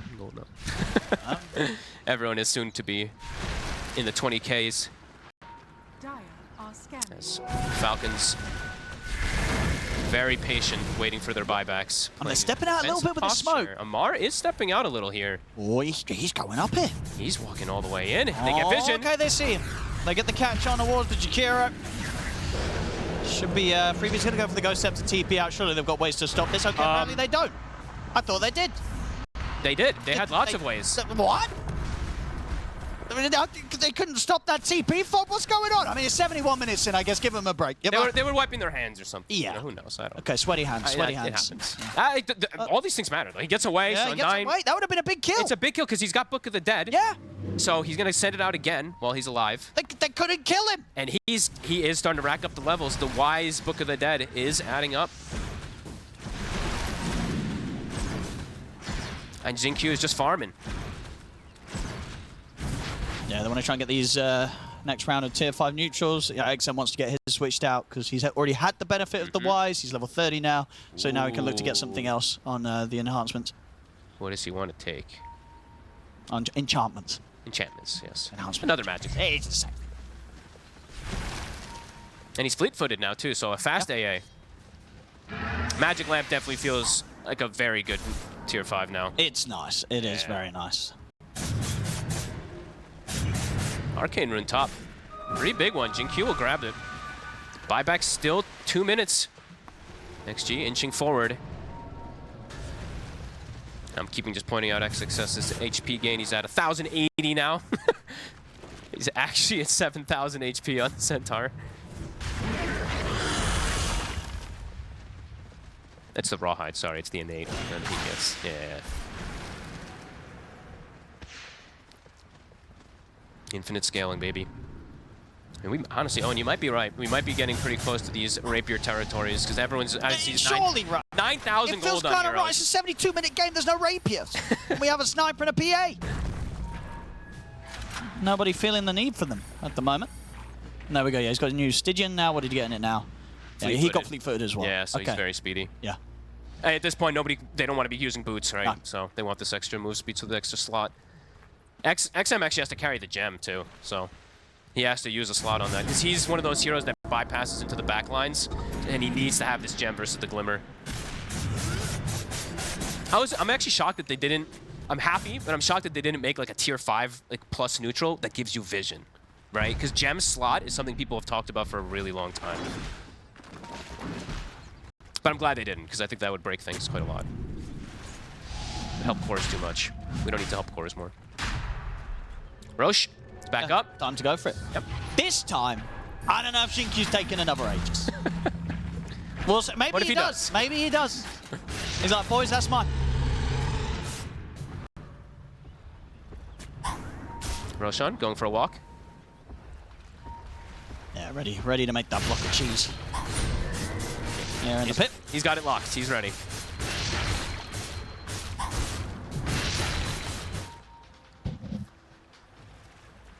Snag just pushing in as far as possible. He's hit 30. How many 30s are we on? We're getting close. 4, 5, or 6, 7, 8 almost. Oh. Stampede can't catch him. No, he's already out. BKB Arcane Blink. Yeah, he's fine. Here we go, energy. And he does have the Aegis. No more Aegis for Xinqiu. Undyne. Oh, Amar's in. They get the catch. Ame. They get the arena onto Undyne. He's got the Eon disc. This time, they will surely be able to catch and kill this Jakiro. Surely Undyne can't get out. They get the Hex as well. Some of the BKB's out. Ame's ready to jump back in. In fact, Undyne, he's helping get the macro player. He gets his spells off. He's not dead. He's still alive. They couldn't kill him. Skeeter's the one that's dead. Amar with the second round of spells will manage to take down Jakiro finally. Ame getting caught low, but he's going to be fine for now. He's walking into the wall of the arena. He's not even going to die the once. The Aegis is fine. Jumps over to Snaking. Snaking TP's out. And Maureen though gets left behind. They've caught him out. He's trying to hold his own against XXS, but there's no chance against this beefy boy on the Centaurs. Maureen will fall. On the plus side for Falcons, their buybacks are back up. They are. But that was a fight. But they didn't claim the Aegis. And yes. Super close. And it took them so long to kill this Jakiro. He had refreshers. I think he took the refresher shard from the Roche, so he had double Aeon Disc, double Ghost Scepter. It bought an insane amount of time. I think if he actually gets the cheese in his bags for a second too, he might even survive. That was wild. Got literally every single spell off, and yeah, Ame just doesn't die too. So he's still got this Aegis to play around and play super aggressive. Amar. Success. They're looking at the Centaur. Sniper buyback from Maori. Another Hex. XXS, he's out of there. Force the buyback on the Sniper. Biggest thing that they can get right there. So they want to switch up what they have. What does Amar want? Does he want the Fallen Sky, or does he want to stick with the Minotaur Horn? Not sure, Snay. Jumps himself forward. Success. Oh, they're in. Again. It's up in the air. He's got the BKB at the ready. He's ready to turn with the stun. He's able to get the control on Amar. Oh my god, that damage! Amar's gone. Snaking trying to scramble back towards the fountain. XM's in with the Remnant. Snaking not going to be able to TP out of this one as he's gone. There's the buybacks. 2 more getting forced out from Falcons. XG, they'll finish the melee racks. Ame trying to get the range Rex done as well. Nice blast. So they can take back the ones. There's the arena out. Catch the 2 of them. They get the spear on towards XXS. Can they pop the... Well, there's the jump. Echo onto the boat for them. Ame, he'll fall the first time. They get XXS. Arme's going to be back for round 2 off the back of the Aegis. BKB pops straight away. He's going to be able to finish off the job, and the barracks jumps forward, but they will kill him. The Mega Creeps are out. The Falcons, they will hold the Ancient. And Arme now gone for 2 minutes. And this game just continues to deliver. Now they have to deal with Megas, but their heroes absolutely can. I mean, they have to try and force out this PI buyback, surely. They use 4 buybacks themselves on the course of that defense. Can they get the waves? They have to try and get this PA buyback out of Arme. They gotta get all. They have to deal with these waves though, because even this bottom wave, once it starts bringing in the Mega Creeps, someone has to be there to force it out. They have snaking, so he can go and deal with these lates as they go for the push, which might just be the answer. Let's see if they can. I mean, it's pretty all in if they do go for it without these buybacks. Yeah, you gotta try though. Probably do have to. And it just be so ready to get the hell out of there as soon as Arme presses buyback. And the block of cheese is ready, by the way. So Undying, he does have it at the ready to be able to jump, just throw onto an ally. Who do they catch? It's full cheat. Oh, it can no longer be cast on an ally. Okay, so they have to use it themselves. Got it. I actually didn't see that change in 3-8. Siege. So poke from the low ground. Ice Blast coming in. Warren tries to dodge it, does just still get caught by the passover. He set the second one too. They're going to get the mid creeps coming in, so the backdoor protection will get removed. 103,000 here. Oh my god. I mean, we are at 80 minutes. So. Yeah, and he's getting to get a lot of hits in on the jump. Marie's low. It's still got the Ice Blast debuff on him. They've got to try and get him out of it. The Sleight of Fist comes in. XM's going to continue to try and chase this down. The Ice Blast will wear off on Maureen. Solar Guardian in. The stun clips on towards XM, but XX is hit with the jump stun. Looks to stay keep with the Maureen. The TP's just in time. Maureen stands his ground, tries to heal up. The Yundis procs onto XM though. He's alone. He's surrounded, taken down, gone for 2 minutes. They couldn't save him. He was completely isolated. He tries to turn with the Satanic, but XM is right on top of him. And now the push, there's no sniper, the majority of their damage. It really was. I mean, they've got this sort of the 2 rounds of everything, right? Refresher on Skeeter, Refresher on Amar. But do they have Refresher damage? has just been freshly delivered out to crit. Okay, let's see if they have the damage. Maybe with a creep wave that comes in. Oh, here we go. Finally, some rapiers coming out. XM, he'll pick one up. About time. It's ready to end it. Falcons, let's see. They know there's no sniper for 90 seconds. The banner is down, the creeps are coming in. XX's going to start the siege. Ma, he's in. Gets the arena hex combo off on towards him, but the ice pipe clips on towards him. Crits him with the jump. The Yundis keeps Undying protected. They're looking to close the game. The rapier. Look at the dead. It looking to end it. X17 as well. The rapier. The fortification comes out. But Tinker's gone, snaking out of the game. XG, they can finish this as they'll get some kills on the way out. Focus the Ancient and get the game. GG is called. We're going to a game 3. What a game. Super appropriate that we go to this game 3. This was a beautiful back and forth. XG endured the pressure of being down for a majority of the game in terms of gold, but getting... Richard, yes, let's find out who's going to be able to take the victory here in this game 3. Xtreme Gaming up against Team Falcons. Fogged, what sort of stands out to you when you kind of look at these 2 drafts coming into this final game? I'm really in line with what Fear was saying. I think a lot of the game for me is going to be up to how Lifestealer's games go, if game goes. Otherwise, I'm worried for them versus the Bristleback. I don't think they really have the greatest answers versus him, and I've seen Amar just literally carry from the offlane so many times, especially on this hero. So let's see if they can withstand the pressure of that, because it's not just the combo, it's not just the Bristleback, it's the combo. I think every time I see Falcons play Bristle, they have Pango as well. So they have this crazy minus armor from Lucky Shot with the quails, and it just synergizes really nicely. So that's my concern. But for XG, what they do have nicely is a Rubik, which is not really a hero that's played too much, but it's a Jin-Q Rubik, so I'm kind of hyped for that. Doesn't have the greatest of spells to steal, besides, I mean, he has CM, Pango, and Muerto, which are pretty nice. But I'm excited to see what he can actually do with it, because sometimes this hero does literally nothing, but it's Jin-Q, so excited to see it at the least. I mean, what's up with the Rubik? Why is it not considered in a good spot right now? It's just a hard hero to play. You always have some potential, right? You look and you're like, there's always something that you can steal, something you can do, but sometimes you just die before doing anything because you're very fragile. But hero has changed quite a bit. He went for the Frugal Filch rather than going for the AoE. I thought he might go for the AoE versus Bristle, but looks like he just wants to be able to spam out more spells in the fights. So we'll see what Jin-Q can steal. And do you like the finishing pick there from Falcons, settling just with the Nature's Prophet again here, of course in a different capacity. We saw it earlier from Marine, now we're going to see it from Skeeter in the safe lane. Yeah, I mean, it's definitely strong in the lane that he's up against, right? It looks difficult for Rubik and Abaddon to deal with the Treant, so it's a comfort pick for them. They were running low on time. I don't know how many other heroes they had left because most of them were targeted, right? Like the Slardar, the Dawn, the DK. Majority of the popular ones that Skitter likes to play was gone, so. And I don't think there's like very many games where it's like Nature's Prophet's that bad, right? No, it feels like a pretty safe. But even though the win rate has not been great, but as we've seen today, Falcons, they have been the ones to turn up and show that you can win with this hero, despite nobody being able to win with it yesterday on day one. I'm really like excited and just really looking forward to just constant team fights that this patch feels like it's been bringing. I know I've been talking about it a lot in the last game, but I just feel like that last game was just literally like, wait 20 seconds, team fight. Wait 30 seconds, team fight. It was constant from both teams. And this is another game that could absolutely be like that. A lot of team fight from the side of XG. Maybe slightly less on Falcons, but either way, lots of different spells that they can spam. Obviously down on the bottom side. I mean, did get nerfs obviously in the recent patch, but lifestealing, where do you sort of see that hero at right now? I mean, he's pretty good. He's definitely pretty good, but he's not one of those. I don't feel like he's one of those heroes that can win by himself fully. Because I saw that Nightfall game from yesterday, I think it was, just keeps sticking out of my mind when he ends up 0-0 and 4, right? Like he got full farm, he just couldn't do it by himself. So, but he's good versus the tanky strength cores that are definitely going to start rising more and more in popularity. And they do have infest, so I tend to usually like at least one target that you can infest jump with when you do have a life stealer, and they have the puck. So that can be really nice for the initiations to burst potentially the Pango at the start of those engagements.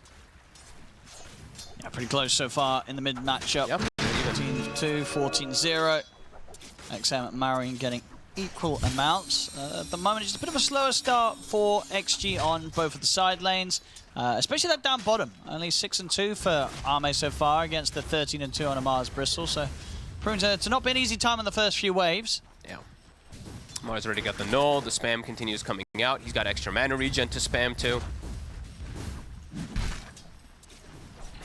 Yeah, top lane is the one that I'm most just. It doesn't look like it gets much easier either. Like Jin Q can't really contest with the Treant plus the Crystal Maiden to assist the Abaddon too well. They will get the Healing Lotus on the top side for XG, but bottom side we do see Crit able to claim it.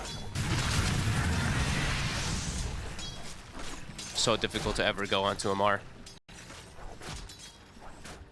Yeah, especially Jakiro with another carry maybe, but with a life stealer early on, Arme doesn't want to spend any time trying to chase a Bristle out the lane. It's too slow of damage, right? He's gonna get like 7 quills off by the time that you potentially bring him down. Radiant's top tower is under attack. Of course, Crit can put a stop to any chance to chase Bristle with the dead shot. I'm wondering what build Ame goes to. Because we did see the Radiance one yesterday, I think it was, right? And then I've seen, I always like Armlet. It's like the best hero in the game with Armlet, but I feel like people have gone away from it a bit. Yeah, some people do still go for this Armlet first before the Radiance. Yeah. I feel like that has kind of, it's not the preferred build. Like the preferred way is to just be able to farm the Radiance first. And that's the sort of dream situation. Amar, he is alone. Crit's not in the vicinity. The Quills, it's not enough. They'll get him. I mean, that is a surprising first blood. Yeah, Arme on the lifesteal have been able to take out Amar on the Bristle. I didn't see that coming. No, I think it's just because Crit left the lane. Crit walked away, and the second that he left, they immediately just go on the wraparound and go for the kill. Oh, very good stuff there for XG. Big stuff. Yeah. For Arme in that lane. Because, yeah, Crit's the one carrying the Healing Lotus as well, too, right? So, pretty darn good kill. Still at a deficit in terms of gold, even though they got first blood. Dying. Yeah, we'll go down and return it slowly but surely. They make sure Amar gets the last touch on that. He's gonna drag the wave. Ame should pretty much be starting to get full free farm down here, though. And yeah, very nice that he gets the kill for that extra HP. Amar is actually contesting him with Goo to pressure his top. They want to go for Jinkyu. I mean, they dropped the blood grenade down for this. Another sprout. Shields at the ready there from XXS. Mosquito trying to get in position for some body blocks with the Treant, but it's not going to work. Amar is alone again. Can they do it again? I mean, the second he gets left alone, he's thinking, he's asking for help. Yeah, he can't afford to go down a second time. This time, the Quills do start to cause a bit of an issue for XG, so they won't push on for him. Like, Crit was walking over, and he actually ends up TPing because I think Amar was telling him, he's like, hey, don't stop leaving me alone. Passes over the Healing Lotus, puts him back into a comfortable spot, but he's getting pressured a bit down here. Power Rune, rotations coming in. Snaking feels like he can leave the lane easily top to assist Malrine get the rune. And Malrine is 6, and he has Thunderbolt facet, so he can actually chain stun the puck with this. Who's it going to be? It's bottom. They might make the move on XM soon. Yeah, he jumps away. Stacks beginning. Crit will get a couple of those picked up for Amar. Bayame. Full free farm now. Yeah, that first blood was really huge. It's massive for him, really. Gives him the phase boots.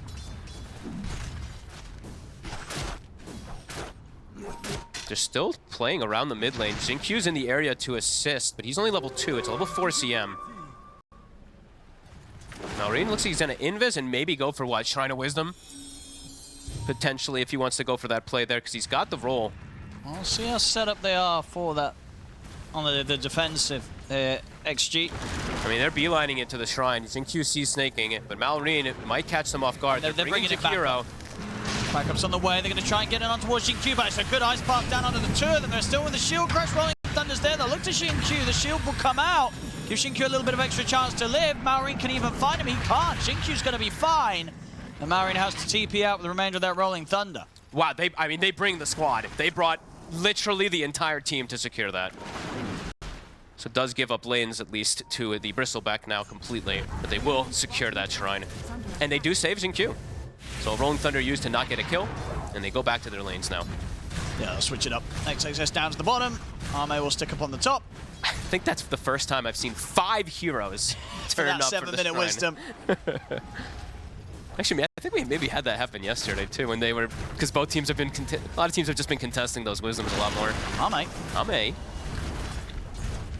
He can't do this on his own, but maybe with Undyne.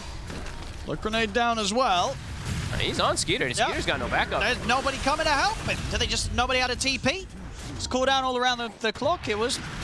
I guess they're in problems down bottom. They're looking to get aggressive down bottom at the same time, so they'll lose Skeeter top, but they get XXS on the bottom lane. So they're going to trade. Yeah, I think they only had the one TP available. I think Crit had it at the ready, but that was it. So they went for their own aggressive move instead. Look to pressure the tower a bit here. A trade of kills. Xinqiu stays bottom. They should have him here with the goo. Pretty dead. Nature's Wrath comes in. He's got the 1 charges, but Amar will continue to chase him down. Dead shot on point from Crit.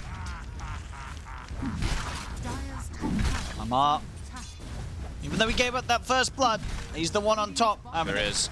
Very good game overall. Start this off once again, and as you say, he's going to be the one to watch. He's carried many a game on his bristle. And he's got that minus armor that's always going to be provided from Pango. It really does all start to add up very quickly. And now up to a 2K lead for them with this early aggression. They've shut down that off lane super hard on the side of Falcons. Both XXS and Xinqiu are quite broke and low level as well on the Rubik.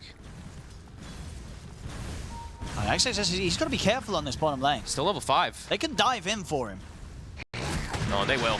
Straight away. And TP's going to be coming in from Arme. I don't know if Arme's going to be able to do much to help XXS. He gets silenced. Arme flips onto him. That's going to be XXS going down. Arme trying to find somewhere to run, somewhere to infest to. He'll go for Undyne. XM will get the control and burst to take out Amar in return. And honestly, with the state of both of the offlaners, they'll take that They'll trade. get another, too. They should have Snay. There's actually 2 heroes on high ground, too, but Snay... Yeah, will go down. Good stuff. Good response from XG. Yeah, great move.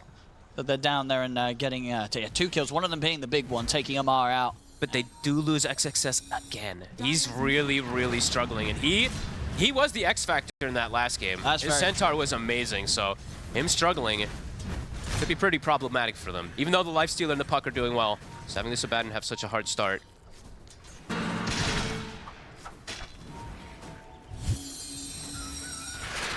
But XM definitely off to a hot one. He gets a regen rune too.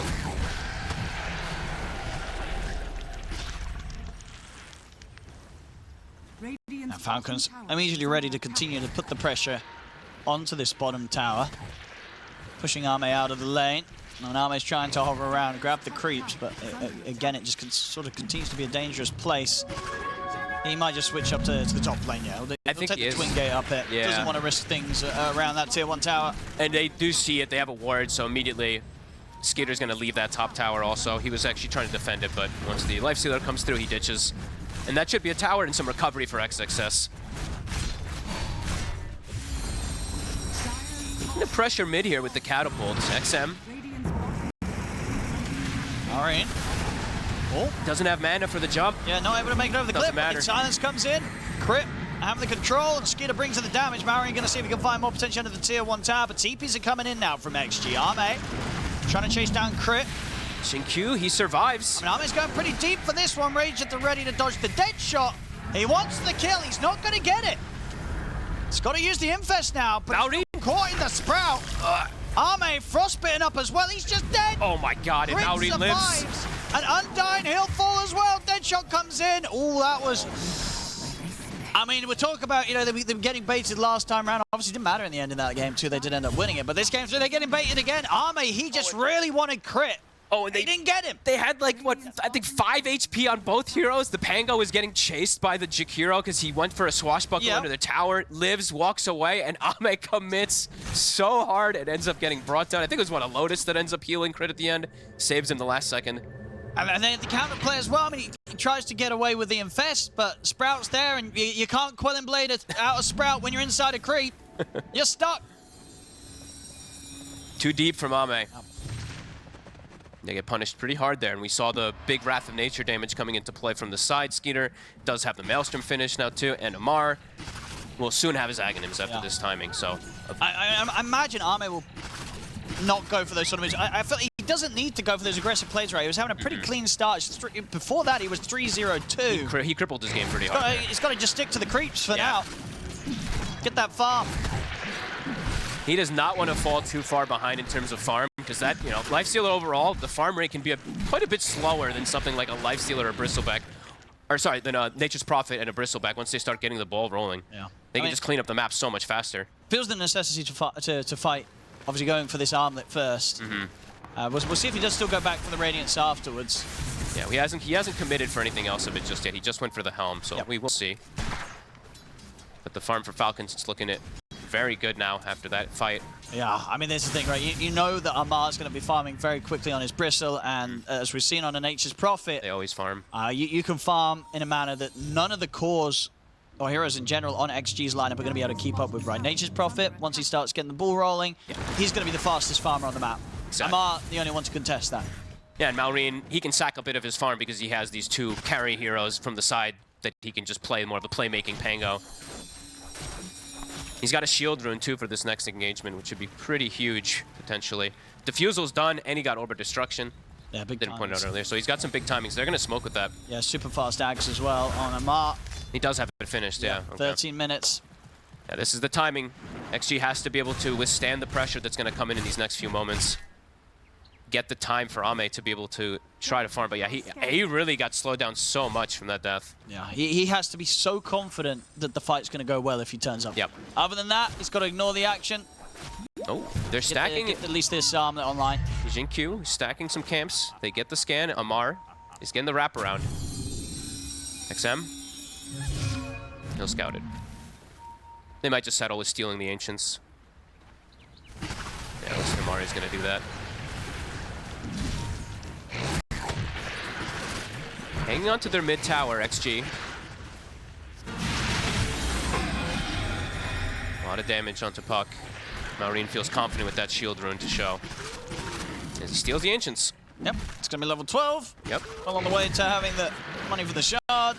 He pretty much has it. Yeah, he'll have it at the 15, it feels. And XXS, looks like they want to start to poke him. They have the Diffusal. They don't want to commit. And Snay is immediately setting himself up for the ward down bottom to set up for that Tormentor. Undyne also doing the exact same thing, so both teams at the ready for it. But you can see Falcons really prioritizing it, and they're going to bring it down fast. Can there be a steal from Undyne? It's risky. I mean, it'll drop the Macropire down very early. Not really going to do a whole lot. Indeed. I mean, they're going to go straight towards him. Oh, He gets caught. Shot. Critty, don't miss. Ooh. Maximum range there, it felt like. Falcons just this time one step ahead. Ooh, 78.9%. I like that. Well, okay, he missed sometimes. But most of the time, he don't miss. 78.9%. Setting up for the gank. XXS top. Blade Mail is finished just now. Quite late. And yeah, they're afraid to fight, and for good reason, it feels like. This lead at 16 minutes is quite high. Crit does scout out XXS. He's got backup behind him. He needs to run. Trying to poke out the borrowed time from him. Oh. He just gets popped. All right, doesn't get the chance to. Oh, okay, no, he skilled it when he was dead. Yep. Unfortunate. Skilled it literally right after. Don't think he expected the big Wrath coming in from Skitter. 25 seconds. Yeah, this top lane really struggled so much, and we're seeing the results of it in this game now. Not feeling the impact from Xingqiu on the Rubik either, or the Abaddon so far.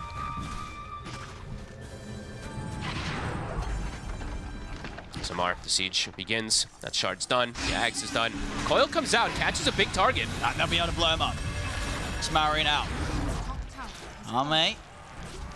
It's a prime target. Creeps. Does have his armlet, so he's a bit better kitted out to turn up to these early skirmishes. That's ideally how they want to start or do every single one of the fights, right? Just immediately pop the Pangolier and then potentially look for something afterwards. But at this point, they want to wait until a little bit more farm comes out from Ame for him to get involved. Armlet's done. Talisman Evasion. He is just going to do Armlet Radiance. So. Yeah, it's pretty much what most do right now. Yeah. It's just that some lifestealer will just they'll go for the Radiance Rush first. Yeah, and I think honestly some other carries in this, if they were in this game, they would have still just gone Radiance first. I'm glad though he goes Armlet, not only just because it's one of the, in my opinion, like one of the best items on lifestealer, but he's also playing versus just the order right. Sure, like, sure. Could he have gotten away with getting Radiance first this game? Maybe. But yeah, it gives you like the extra armor is really nice versus like Pang. Oh yeah, it's a must buy. It's a must buy.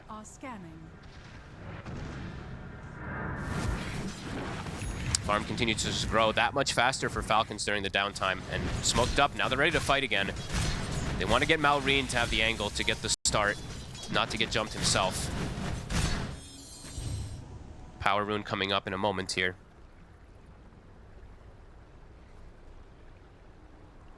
Radiant's middle tower is under attack.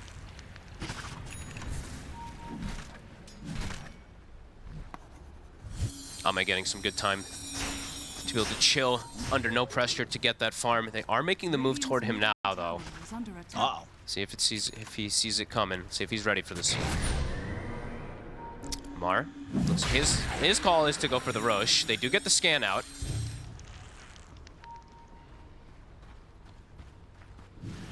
Looks it's not going to be the case.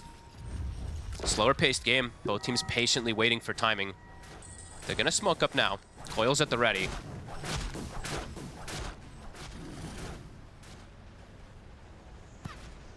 All snaking. Looks like it's going to probably just be Snay.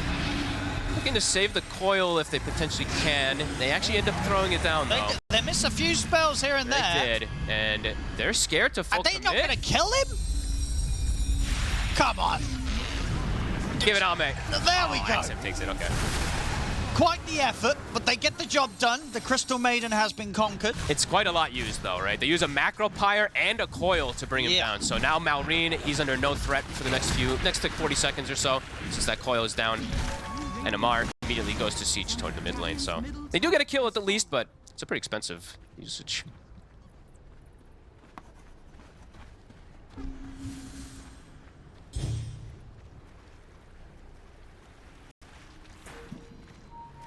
How's Arma doing on the progress? It's getting closer and closer. Okay. But it's not the same growth of the Bristle or the Nature's Prophet. They just farm that much until the Radiance is online. They just farm just naturally that much faster. Blink picked up for XXS, but yeah, he is truly like a support Abaddon, it feels like, at this point in the game. If he can get a successful team fight, it'll salvage this game, but yeah, he's falling behind. Tamar. I just know where they can go on this Bristle right now with the Glimmer done. The Glimmer is insanely value this game. Right, all four of the heroes are just completely countered by Glimmer. Roche could be on the menu. He's shifting toward bottom. Falcons are at the ready here. Amar.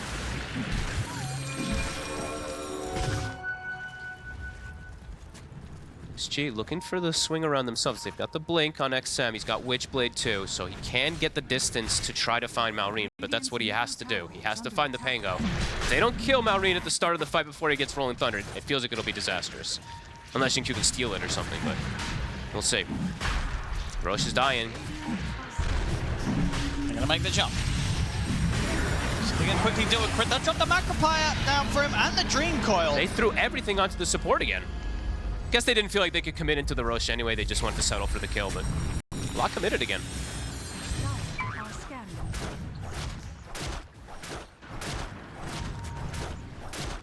Now Falcons. And they steal the shrine. And they continue to get what they want this game, holding on to that lead. Radiance will be done now for Arme. We'll see how much this does allow him to catch up in farm with the Skeeter Nature's Prophet. And let's see if this is the indication for him to also start joining fights, because now he's actually able to commit something into these fights as well. Just be able to get that constant burn when he's infested in Puck. Malrine's got Blink. He's got the way to initiate and jump into backlines. Also, he's queued up Shard. Very good Shard game when you're playing versus Puck versus that Coil.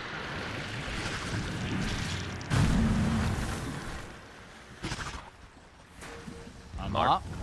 Pretty confident with deep. Aegis.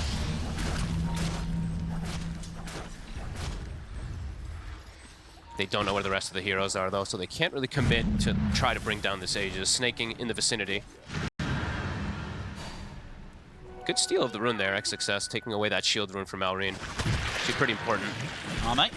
Turning himself. Arme has to rage and run away. His team is starting to connect a bit. But Amar is just posturing very confidently down here. Yeah, he knows it's going to take quite the amount of spells from them. You know, Dream Core's Macropires if they want to bring this Bristle down even the once. Yeah. Xingqiu, he's got the 4-step to get away, but the roll's coming in. Yep, they'll catch the Rubik. They may even catch the Jakiro as well and deal with the Rolling Thunder clipping on towards him. Arme also gets clipped by the silence. We get the rage off able to infest in towards the Jakiro. Give him a little bit of safety. XM has the Dream Core. Macropire come down. They'll kill Snaking. Can they get Malrine as well? Jump forward. He's got the shield crash. Essence Ring. He should be fine. Did have to use the buyback there from Xingqiu. Doesn't look like they're even going to be able to get that Aegis out of Amar. Amar should be fine. Away. Double glimmers. So they only lose the CM and XG. They did expend a buyback. And all in the meanwhile, Nature's Prophet continues to just farm. As we said, Alme, he's recovering, right? Not recovering, but he's starting to catch back up, at least in particular versus the MP. He's level 15 as well, too, so his levels are good.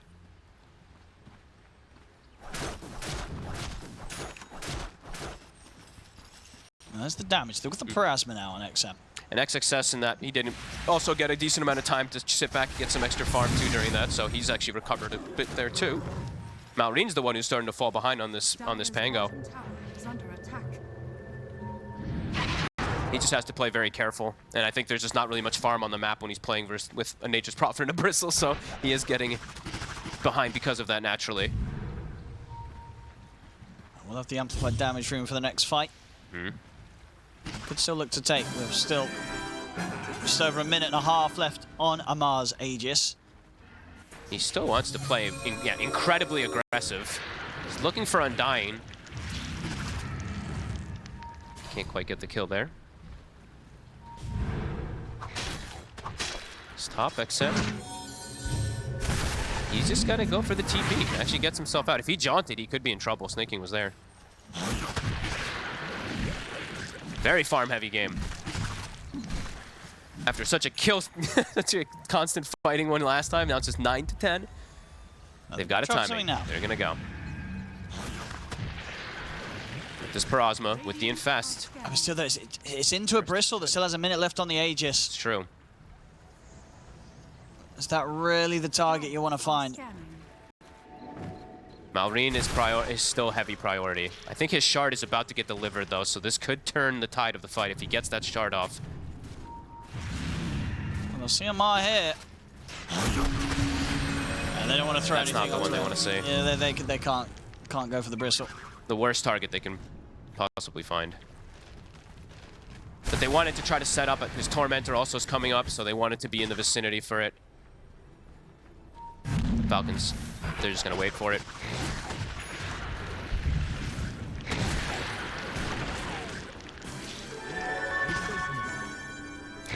It must be pretty chill for Skitter, I feel like, in these games when he's just playing Dawn and Nature's Prophet. He's literally playing his own game while the team does, literally, they play team game. He's just like, hidden creeps, call when you need a Wrath. Like, yeah, I mean, they do feel very nice to play. right? It's like, I mean, the map is just designed for this sort of hero, right? You just got so much space, you can be so far away, you can be so hard to find, or at least takes a lot of resources for the team to ever come and hunt you down if you're like this Nature's Prophet or Dawn. And he gets gifted a free shard there, so his net worth inflates even more over the Lifestealer. Set up bottom, they're TPing in. Looks like they're gonna bring Skitter for the action. Mystical Gale Guard on Amar, a really good neutral item you could find here with the extra magic resist. As we said, it's majority magic damage on the side of XG in this game. Looks like Falcons will start to back away.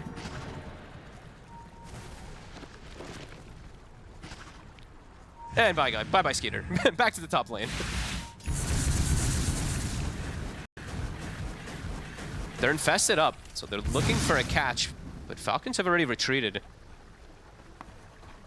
And this is the thing as well, when you see this sort of playstyle from like the Nature's Prophet and the Dawnbreaker, it just makes you kind of wonder, is Spectre just really that bad that it's just not viable? It got banned. It's that same style. It did get banned this time, It did get banned this time. Yeah, okay, it did get banned this time around. There is a chance we will see some Spectres, you think, here? I do think so. I feel like Global, it just feels so good right now when the map is so massive to farm, and yeah, it's hard to really find these global heroes to punish them, because in the past it's like, oh, you go hunt the Dawnbreaker, or you go hunt the NP so he can't join the fights, but when they're in these positions, how do you hunt so them? far? Like, how are you going to find it? Look where he is. He's like literally in his base. What else did we see get picked up? In neutral items, we see a tough Gale Guard, I believe it is, for Ame. Radiant's top tower is A under big one. attack. Whispers of Dread for XM is also a pretty massive one, but yeah, lots of Gale Guards. Gotta get used to it. Yeah, even with that significant nerf. Yeah. Still, like, what was it? It was like, remember how much did it remove from the barrier? 200 or something? I believe so. I think it was like it was 150. It was 400 before, right? Maybe you're right. Maybe it was 450. Whatever.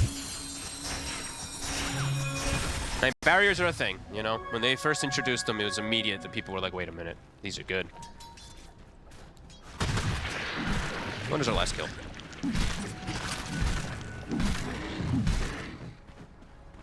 Five minutes ago, they killed Snaking.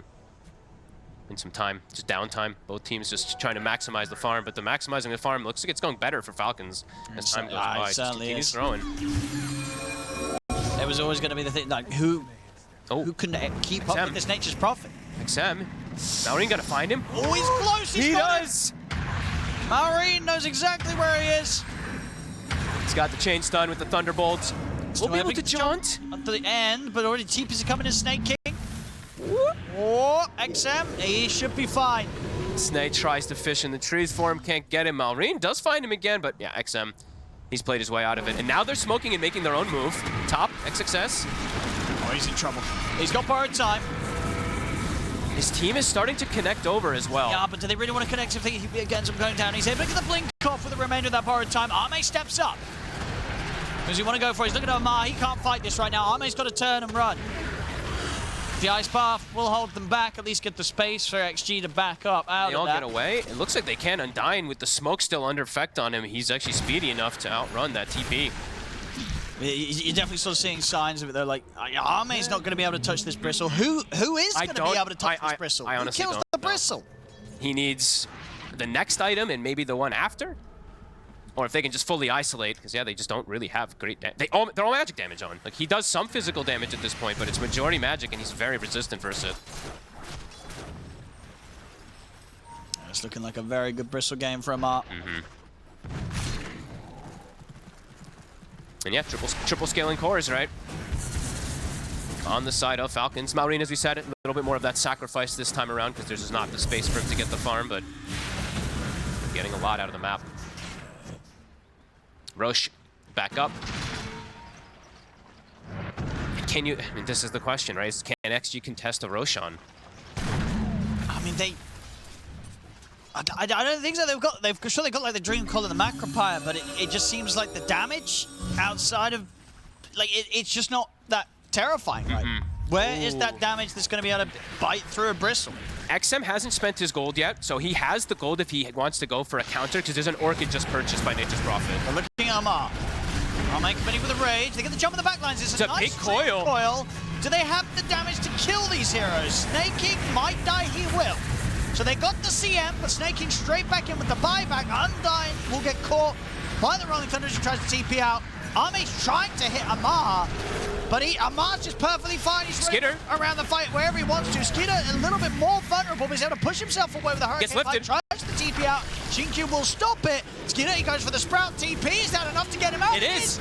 Skidder, he gets out of this. A buyback now will come out from Xingqiu. Snaking, that's a dieback from him. So the support's the only ones really suffering in this sort of fight.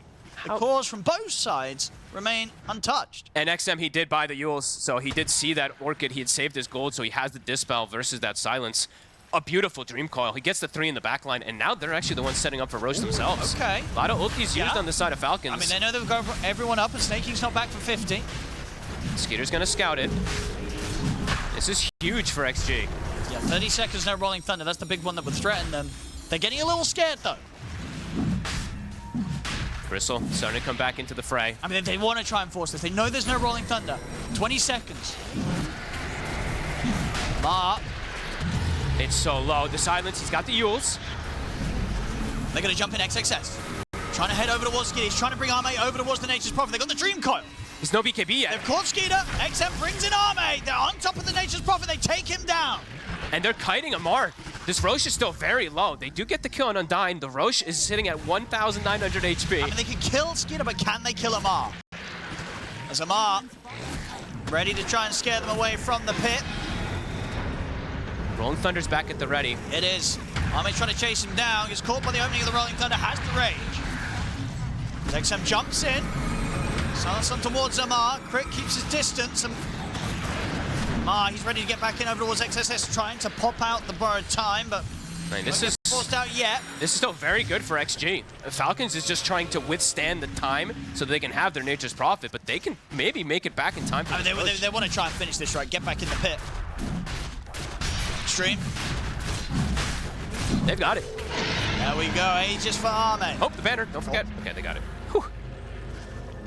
Huge. I mean, great play there from XXS again. Just literally just bypassing everybody and just getting on top of Skeeter. Just 2 or 3 fights now in a row. Yeah, as long as they can get Armay on top of the Skeeter Nature's Prophet, then the fight starts in a good position, right? Sure, they might not be able to kill the Bristle, but a large amount of the damage output of Falcons is removed if they can find Skeeter at the start. Because they have pretty good ways to kite him, as we're seeing. Like Amar, he's having, I mean, some difficulty sticking on targets. So of course, once he gets on them, they die in like 2 seconds, but really good last fight. And now an Abyssal Blade for Ame. So got this extra lockdown that can be pretty nice to bring down, I mean, yeah, pretty much any of the targets. The NP, the Pango, the Bristle. AC finished up from Amar. So they're matching the AC that we see picked up from XXS. Now Falcons just got to do everything they can to get Skeeter away from these attempts from Xtreme in the middle of the team fight. Yeah, I mean, they're trying, right? They have even the Glimmer on Crit as well, which is something you don't always see on a Muerta. But Snaking's gone down his greed, the same route that he did last time, just more greed. So only having that 1 or 2 different potential to protect the Nature's Prophet right now. And XM he's starting to get pretty massive as well too, right? He's had a pretty flawless game so far, 8-1 and 2 on the puck. This time he's the X factor to get those backline jumps. He's got an Octarine now. It's level 20 too. Man, he's literally caught up to the Bristle back in farm, so. Looking better and better for XG again. Even though it's a 7K lead for Falcons, it doesn't feel like it. No, absolutely not. Yeah, XG. Saw in that last fight. They've got the solutions to dealing with the Prophet. Just straight in with the Dream Coil or the Blink initiation from XXS, they can get on it. Is under attack. Yeah, it's a cool game. It's another one where it feels pretty damn close.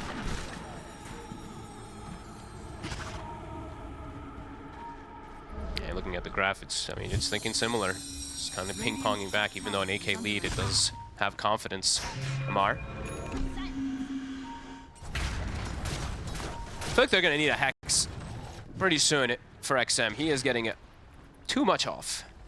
And the Orchid is not a full answer at this point versus that AVULUS. They're going to infest again. They're going to look for the fight.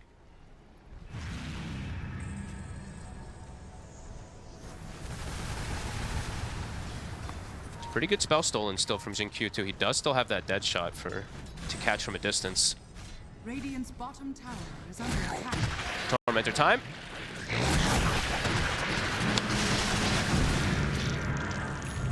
Everybody's got the shard. Radiant's Cash money. bottom tower is under attack. Radiant's bottom tower has fallen.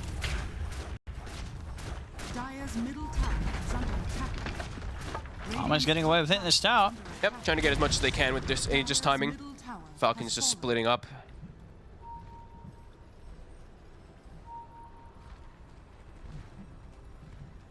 This has to be one of the lower kill games. Both teams just avoiding each other.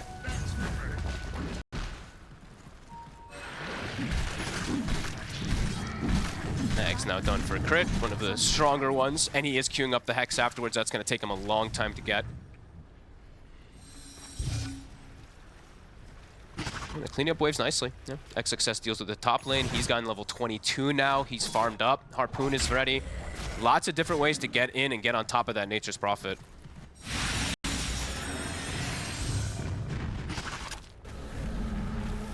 Falcon's a bit afraid right now.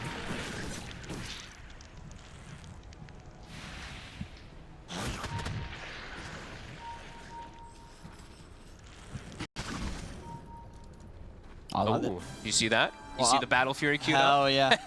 There we go. He's like, Nature's Prophet, man. I don't know. I mean, this is the build. If there's a Nature's Prophet in the game, doesn't matter what hero you're playing. I don't care if it's range. You can just buy the Battle Fury. Marine, they catch him. That's a good jump. It's a gem as well. That's a beautiful jump there. Dream full onto the 2, and Arme gets the cleanup. Wait, they didn't check that high ground. They had the gem on Marine too, and they didn't check it. But they only just got it? They had it for some time on him. Okay. Oh, yeah, that ward survived. Because he had it when he was inside the base when I checked him earlier, so... I mean, I can't believe that ward actually ends up surviving and getting a big catch. Catches the Pango perfectly there from XM. All right, let's see what they can do with it. Okay, Aegis will be gone. They can poke, though. It's 30 seconds, no Pango. That is it's a huge catch. Big damage onto Ame. XXS, he's in. Ame almost dying to the Bloodthorn. He's fine. Calculated. He's going to be able to get out of here. Whoa, okay. Oh, that was close. It's always, yeah, it's always scary when you hit C to let an arm that toggles and Nature's Wrath comes crashing through, but Arme's fine. Yeah, and he's committing for that Battle Fury, so Where's the wants build? to make sure that he keeps that Quelling Blade. Yep. It's either buy a Battle Fury or buy a Hurricane Pike. Which I have seen, actually. Yep. On Lifestealer. You know, because sometimes you're like, well, I actually prefer the stats at this point. Yeah. You're not ranged here, and you want to have that way to slide out of the Sprout. But yeah, Battle Fury, that'll do it. And Falcons, you can see they're feeling that pressure. Malrine in particular has to be very careful with his positioning. Oh, up the cliff you go. Oh, he has TP in forward. He does. They got some forces, right? Yeah, they have 2. Or 1, actually. Snake doesn't have his still. He doesn't want a TP. They're actually just going to use the Sprout even better. Doesn't even have to use the full step. Satanic finished up for Skitter. But look at these networks. They've now surpassed the Bristle with the Lifestealer. The Puck also surpassing. Oh, yeah. The Madden doing better. Yeah, this is looking just better and better for XG. They've stabilized this game very nicely, and I think, large part down to just what XM's been able to do on the Puck. Some really nice dream calls the last few times round. Getting that setup, and getting that farm. I'm excited. Massive. The big clash is probably gonna be like one big clash that decides this game. It feels like at this rate.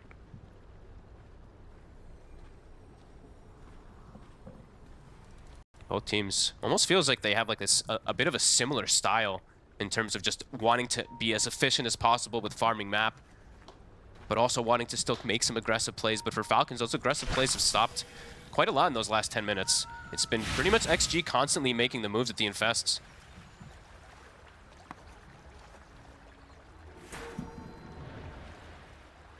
Great. Didn't know where he is for a second there. They pinged him immediately. And they're going to smoke to look for a move. All right. Let's see where they want to go. Roche going to be respawning pretty soon. Can respawn pretty soon. So if they... I mean, if they go for the Roche fight, but yeah, both teams are going to want to have something to say about it. Oh yeah, but now at this point, you absolutely just take any fight you can on both sides. And if anything, I think it's just... It's actually kind of scary for Falcons. We'll see in the mid though. XM. Jump. They don't get the puck. Marine, is he able to get on top of him? Oh. He's not. Good jukes there from XM. They might re-engage. XXS is thinking about it. Looking at Amar. It's definitely the toughest target to try and tackle. It's XXS. Caught in the sprout. That's the borrowed time. Oh, mate. Ready to try and help XXS get out of there. Use the infest. That is the infest used. Mars still trying to poke. Skeeter's in as well now. They want to get something out of the fact that borrowed time and infest was used. Can't fully commit forward for them. Good dodge from XM. Clutch timing that he's able to get that phase shift off. Otherwise, he could potentially die if that initial Rolling Thunder connects onto him. And he committed his gold there, too. So that was actually a pretty opportune time for him to survive, because he did go for that Arcane Blink.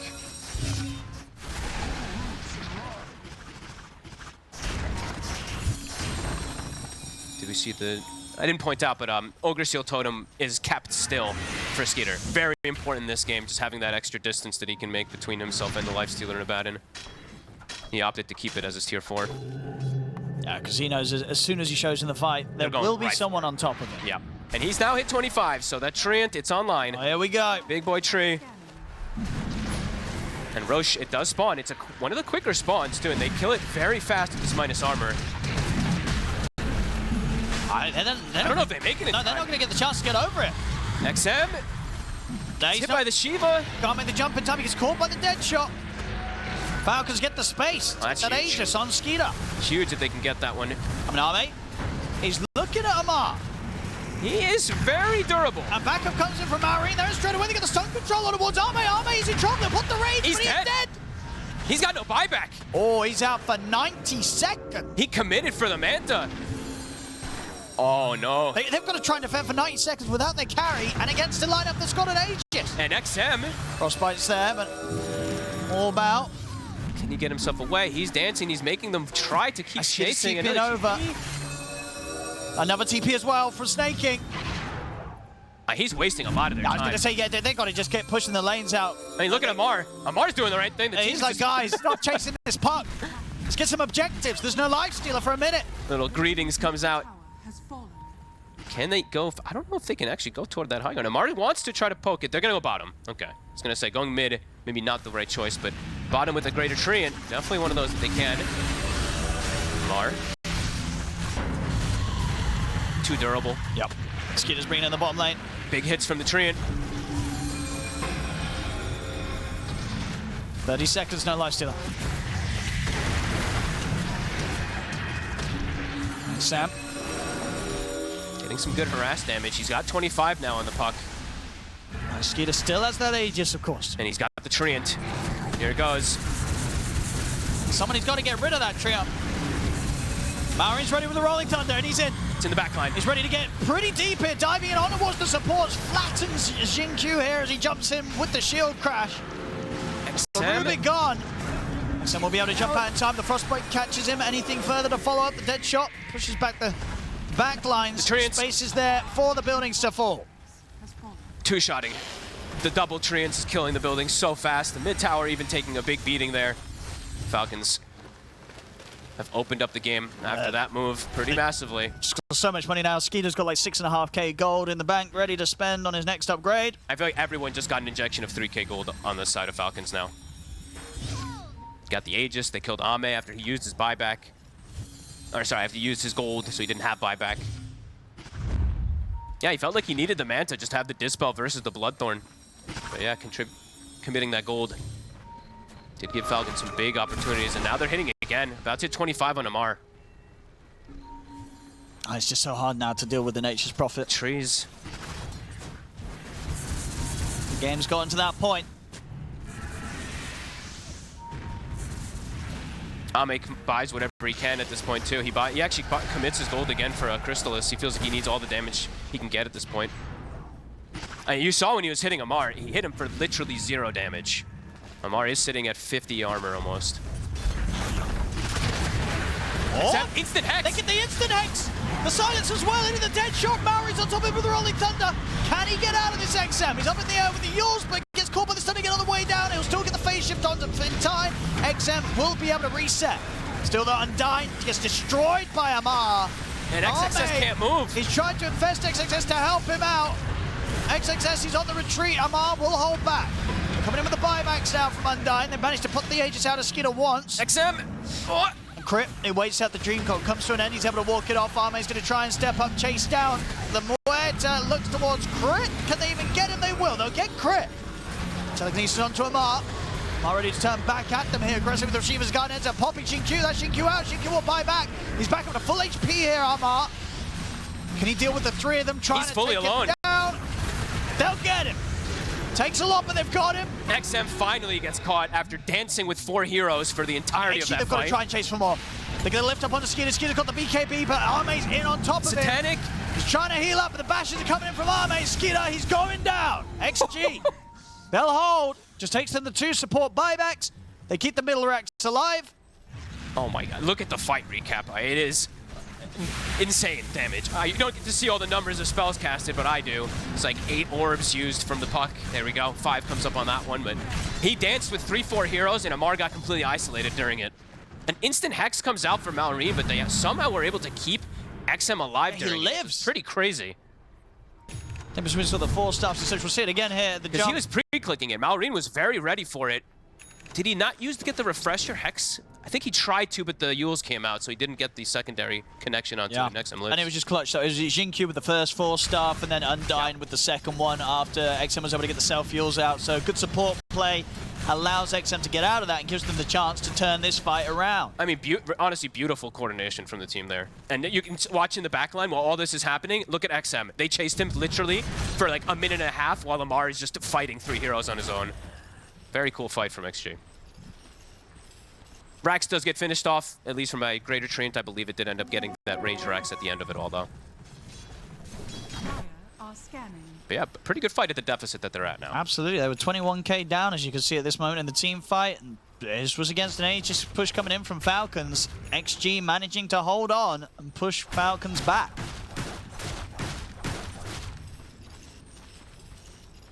XM queuing up his Lincolns next, too. So just making it a lot harder for them to get him again, too. He is very annoying in these fights. Amar now with a full Satanic. He's hit level 26. His damage is insane. And XG. They've got the Silver Edge. This could be another thing that catches Amar off guard. That's a big one to look at there from XXS.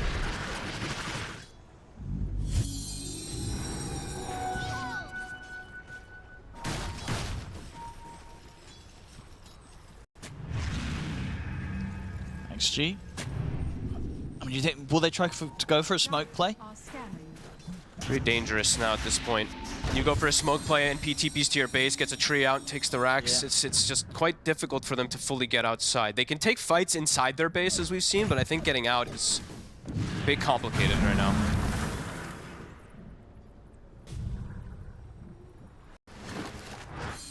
They're holding on. Skeeter just continuing to get scarier and scarier. The butterfly and another 6,000 gold on him. Here comes that Treant. Someone's got to deal with it. Again, it takes 3 heroes to deal with it, just like last time. So how do you ever? You get the get the Dagon. You need the Dagon. Yeah, Xingqiu's got it queued up. He knows. But yeah, it's a question of how do they get outside now. Bristle shoving in 1 wave, Nature's Prophet shoving in 2 waves.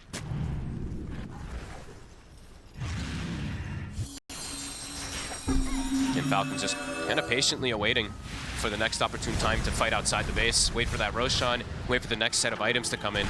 Because they are close to a couple big ones too. Silver Edge almost done for crit, the refresher for Maureen. They are continuing to get that scaling.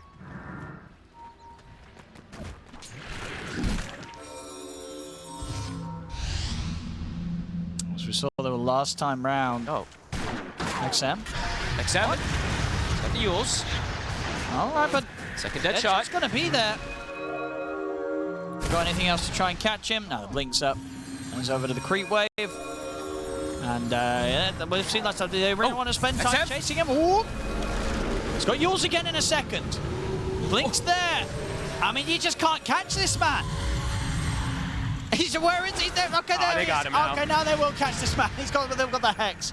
That's the solution they need, really. Maureen to be there with the Hex. And he's got 2 now. That's the one he's thing got the refresher. Yeah. They never picked up the banner, I realize, so there is a banner inside the pit. They're going to try and fight. Okay, they're trying to catch him off guard. Maybe they have a buyback as well.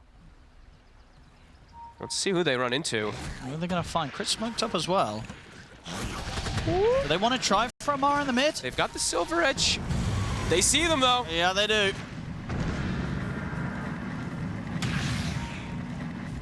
Very defensive Rolling Thunder to protect his ally. Yeah, get that tree in. He's got to chase it. Needs to kill it. Dagon also for Undyne. So they're going to have potentially double Dagons if they do want to go down that route to kill it. And can Falcons force out this buyback? 50 seconds. They're going to try. Look at the Hex. And the break on towards him. He's going to get forced back to safety, though. So chance for the borrowed time to still go off. Be fine for now. Army moves in on towards Crit. Crit gets pierced the veil off. So can't be hit for now. The Rax is in jeopardy, though. Only lives with 1 attack left.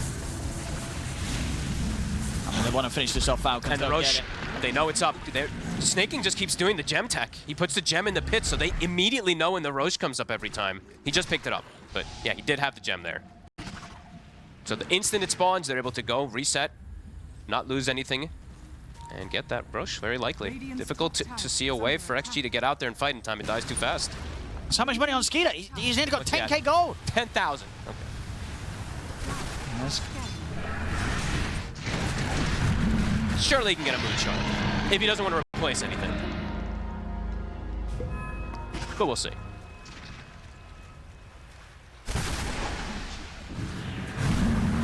Lead starting to get pretty excessive now. 31,000 this time around. They were starting to close that gap slightly until those fights happened from Falcons in these last like 7-8 minutes. And now they're getting 25s as well. Maureen, he's hit 25. He has his refresher that we were mentioning, an arcane rune in the bottle. Amazing what you found laying around. Yeah, for XG, it's how do you get out? How do you get out to take an opportune fight, or is it just really going to be all about the base fight for them? It might just have to be all about the base fight.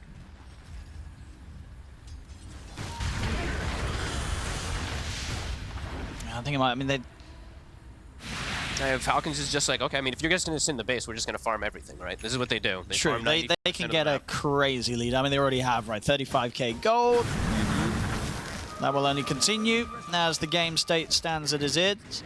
With them stuck in there. Snake took the attack speed talent too, so he's farming faster and faster too. He's got the Blink Hex, soon Aeon. Yeah, they're just getting so much out of this map. And yeah, they just keep I see them drawing the lines. They're just like, yep, keep the lanes shoved in. They're stuck in their base. I got a block of cheese for Amar. Yep. Scrumptious.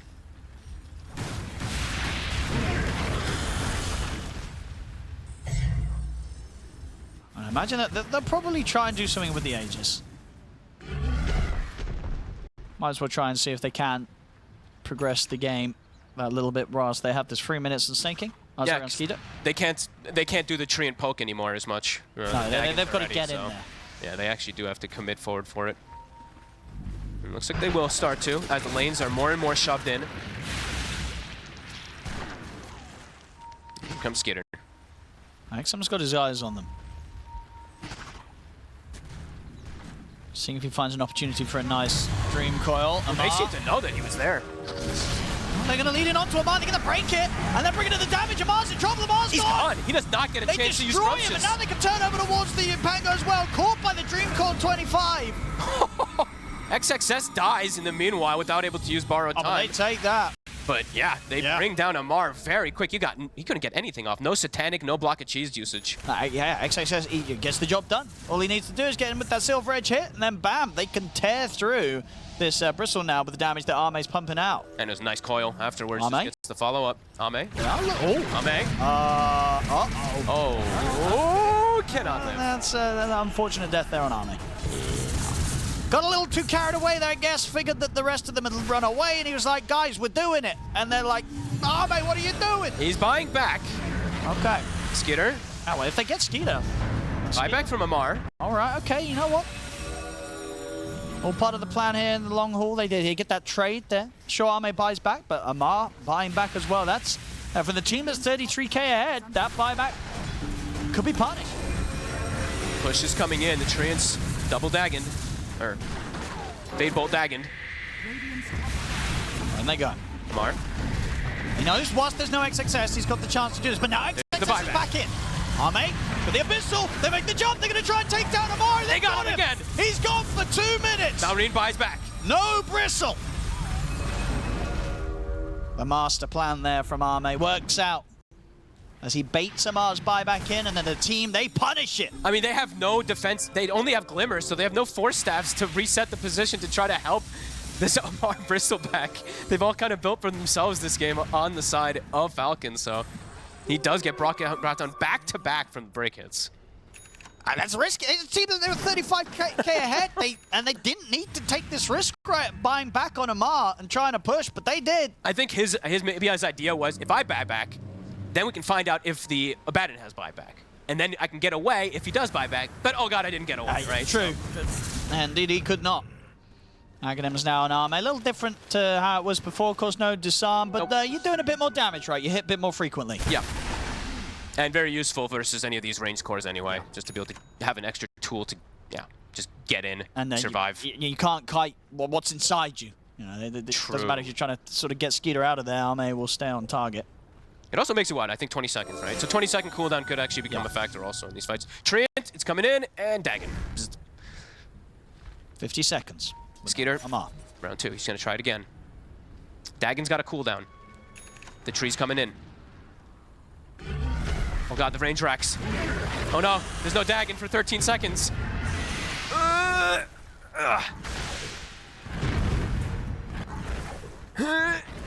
Help him! There's attack speed slow is actually owning, and now he's got Dagon up. He doesn't want to Dagon it now. He's like, well, I've come this far on the damage alone. I'll save the Dagon for the next one. It almost got the racks anyway. Oh, yeah. They're hunting. Yeah, they're like, he might be over here. They'll find a ward.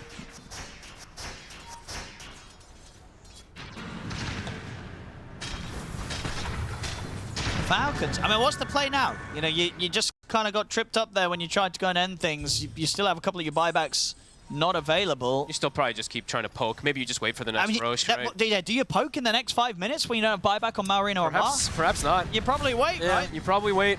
They do have Aeon disc on Malrine. They might need something like that on Amar too. Maybe just okay, yeah, BKB would be nice. You can just BKB and commit and just go for the racks if they use a glyph. Looks like Snay is going to go down the Wind Waker route. That's a defensive item that they can use to potentially protect.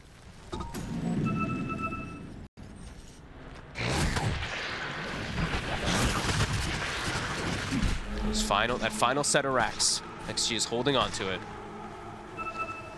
50,000 gold on Skitter. What's XM going to do with his build too? Because he can start transitioning to some more damage too. Yeah, he can do crazy damage on the puck.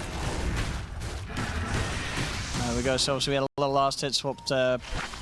Previously was Malrine's nature profile, right?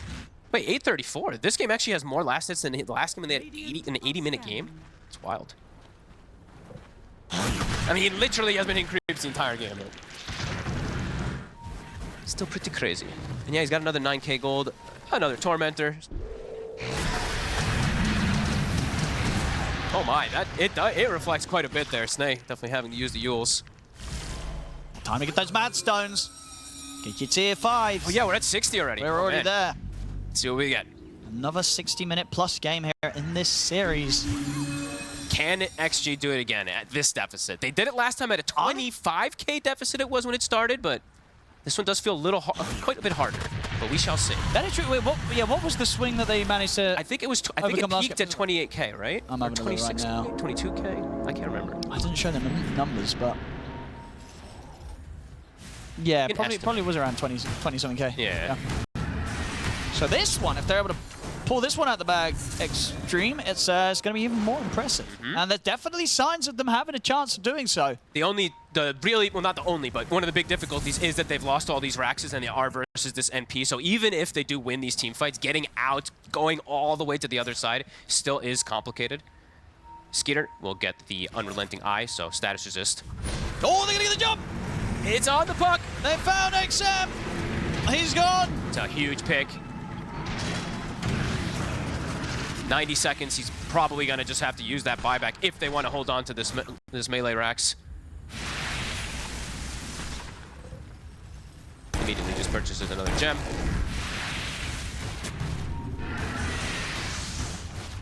Let's see if they can force it out. They're not able to get their neutrals, Owen.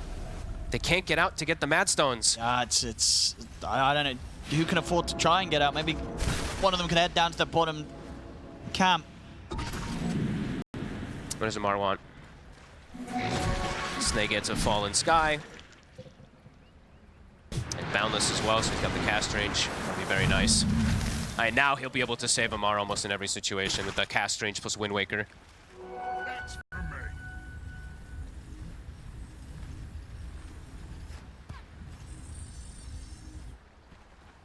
Up to 41. Falcons. Just, yeah, waiting for the rush, it seems. As you said, I might as well. Right? They use the buybacks. You don't want buybacks. Far too risky. Especially with these tier 5 items coming out on the table. God, they can't come out to get them still. They really want to be able to try to get someone down at least in that bottom camp, you know what I mean? Down on the bottom side. They're probably just scared. That's safe to go for. I guess they're just scared that they're just going to gone on, but there you go. Undyne's doing it. There we go. Get some Mad Stone for the boys. Let's see what you get. Who's even the closest? Wait, Jinkyu's got one ready to cry. Oh, is that just an earlier one, maybe? You can click it. Remember? You can click it and check now. You can nowadays. It's very nice. It's it's just his earlier one. That is probably the best change, by the way. For spectators, you can see the options, I can check what neutral item options they get. Jinkyu's still from the earlier tiers, yet to have anyone cross that 10 Mad Stone threshold for the tier 5s. Rosh is up. They've got the gem inside of it again. Okay, XM's got his now. XM does. He can make the choice. Okay. So what's he looking at? Is it Stygian? Yeah, what's the damage? Yeah. And what did he take with it? Timeless. So nice. He's got the debuff in the spell amp. That's nice. Falcons not fully committing for the roast just yet. Full Octarine now for Muerta. Crit. The dead shots, I mean, he's having so much fun now at this point in the game. 7-second cooldown on double dead shots that are AoE.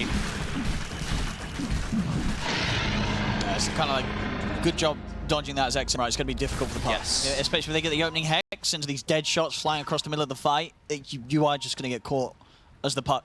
And they're also just like silver edges all over the place, right? Blinks and silver edges, so there's a lot of different ways for them to jump and catch them now. Did they ever use that block of cheese? No. So they have a block of cheese and 2 banners in Amar's in his backpack. And then I think they have another block of cheese being made right now from Crit. So we've got double block of cheese at the ready.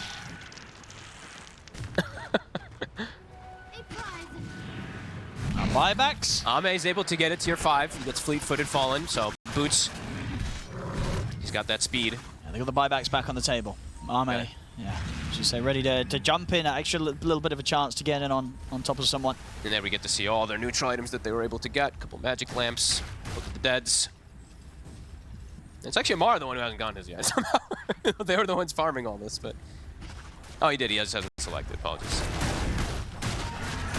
Can they make this jump? They're looking at Arme. Arme knows they're looking at him. They've got the Sprout. He's able to cut his way out here. The Battle Fury. Jump forward, XM. Just the waning rift onto the two of them. Doesn't want to commit anything else right now. Seeing what sort of response they can get out from Falcons. It's got to be such a perfect fight. I don't know how they approach it from XG. Let's see how they want to. Arme's just going to try. They're going to try. And they go on to Mosquito. Mosquito's forced away. He's able to get away with the invis. XM commits him with the BKB, but now it's XXS in trouble. He's caught by the break. He's up in the air with the Yules. They can't Thunder. on the way down. They get him. He's not able to get the chance to get the borrowed time off. He's the first to fall. Not a good start to that fight. They only coiled the Pango. They kind of whiffed on it. Tried to just commit the force reaction, but ended up losing the Batten. See, seemingly inevitable that XXS will have to buy back soon. Some in with the jump on the backline, starting to get a couple of them pretty low. Skinner nearly dying the once. He's got this, yeah, he's got the block. And back up to full HP. And on with the push. XM's gonna make another jump. Now the buyback comes out from XXS. So Falcons then managed to get that out of Xtreme. Mark tries to lead in, they get the harpoon pull back. As the hex on was XXS in trouble. They'll get the heal off with the infested who gets the chance to get the borrowed time off. XXS will be saved. The Rax, it's going down. The damage being done. Here with the Treant, they've got the fortification. I'm trying to get them off it. Last hit, they got it. Up, they got it. And the waves are out. Waves are heavily pushed into the constant Wrath of Nature spam, so both these side lanes also just at the base. Onslaught from all sides. Borrow time on cooldown, 35 seconds. XXS has to be careful how he walks up. They want to keep this pressure on. Ame. He's going to get the silence removed straight away with Lotus. He's in pretty deep here, Amar. Got the Abyssal on towards him, but they need that break hit coming in. The block of the cheese is there to heal him up, but they get the break hit in from XXS and Silver Age, the bash as well. Amar, Satanic. Low, but he's healing up. He stands his ground, turns towards Arme. Arme having to run back towards the base. Will get back into the fountain in time, so they'll heal up. But the game, they're looking to end it here. Skinner hits onto the Ancient. Now close this one up as Game 3 goes to Falcons. Takes them 67 minutes and a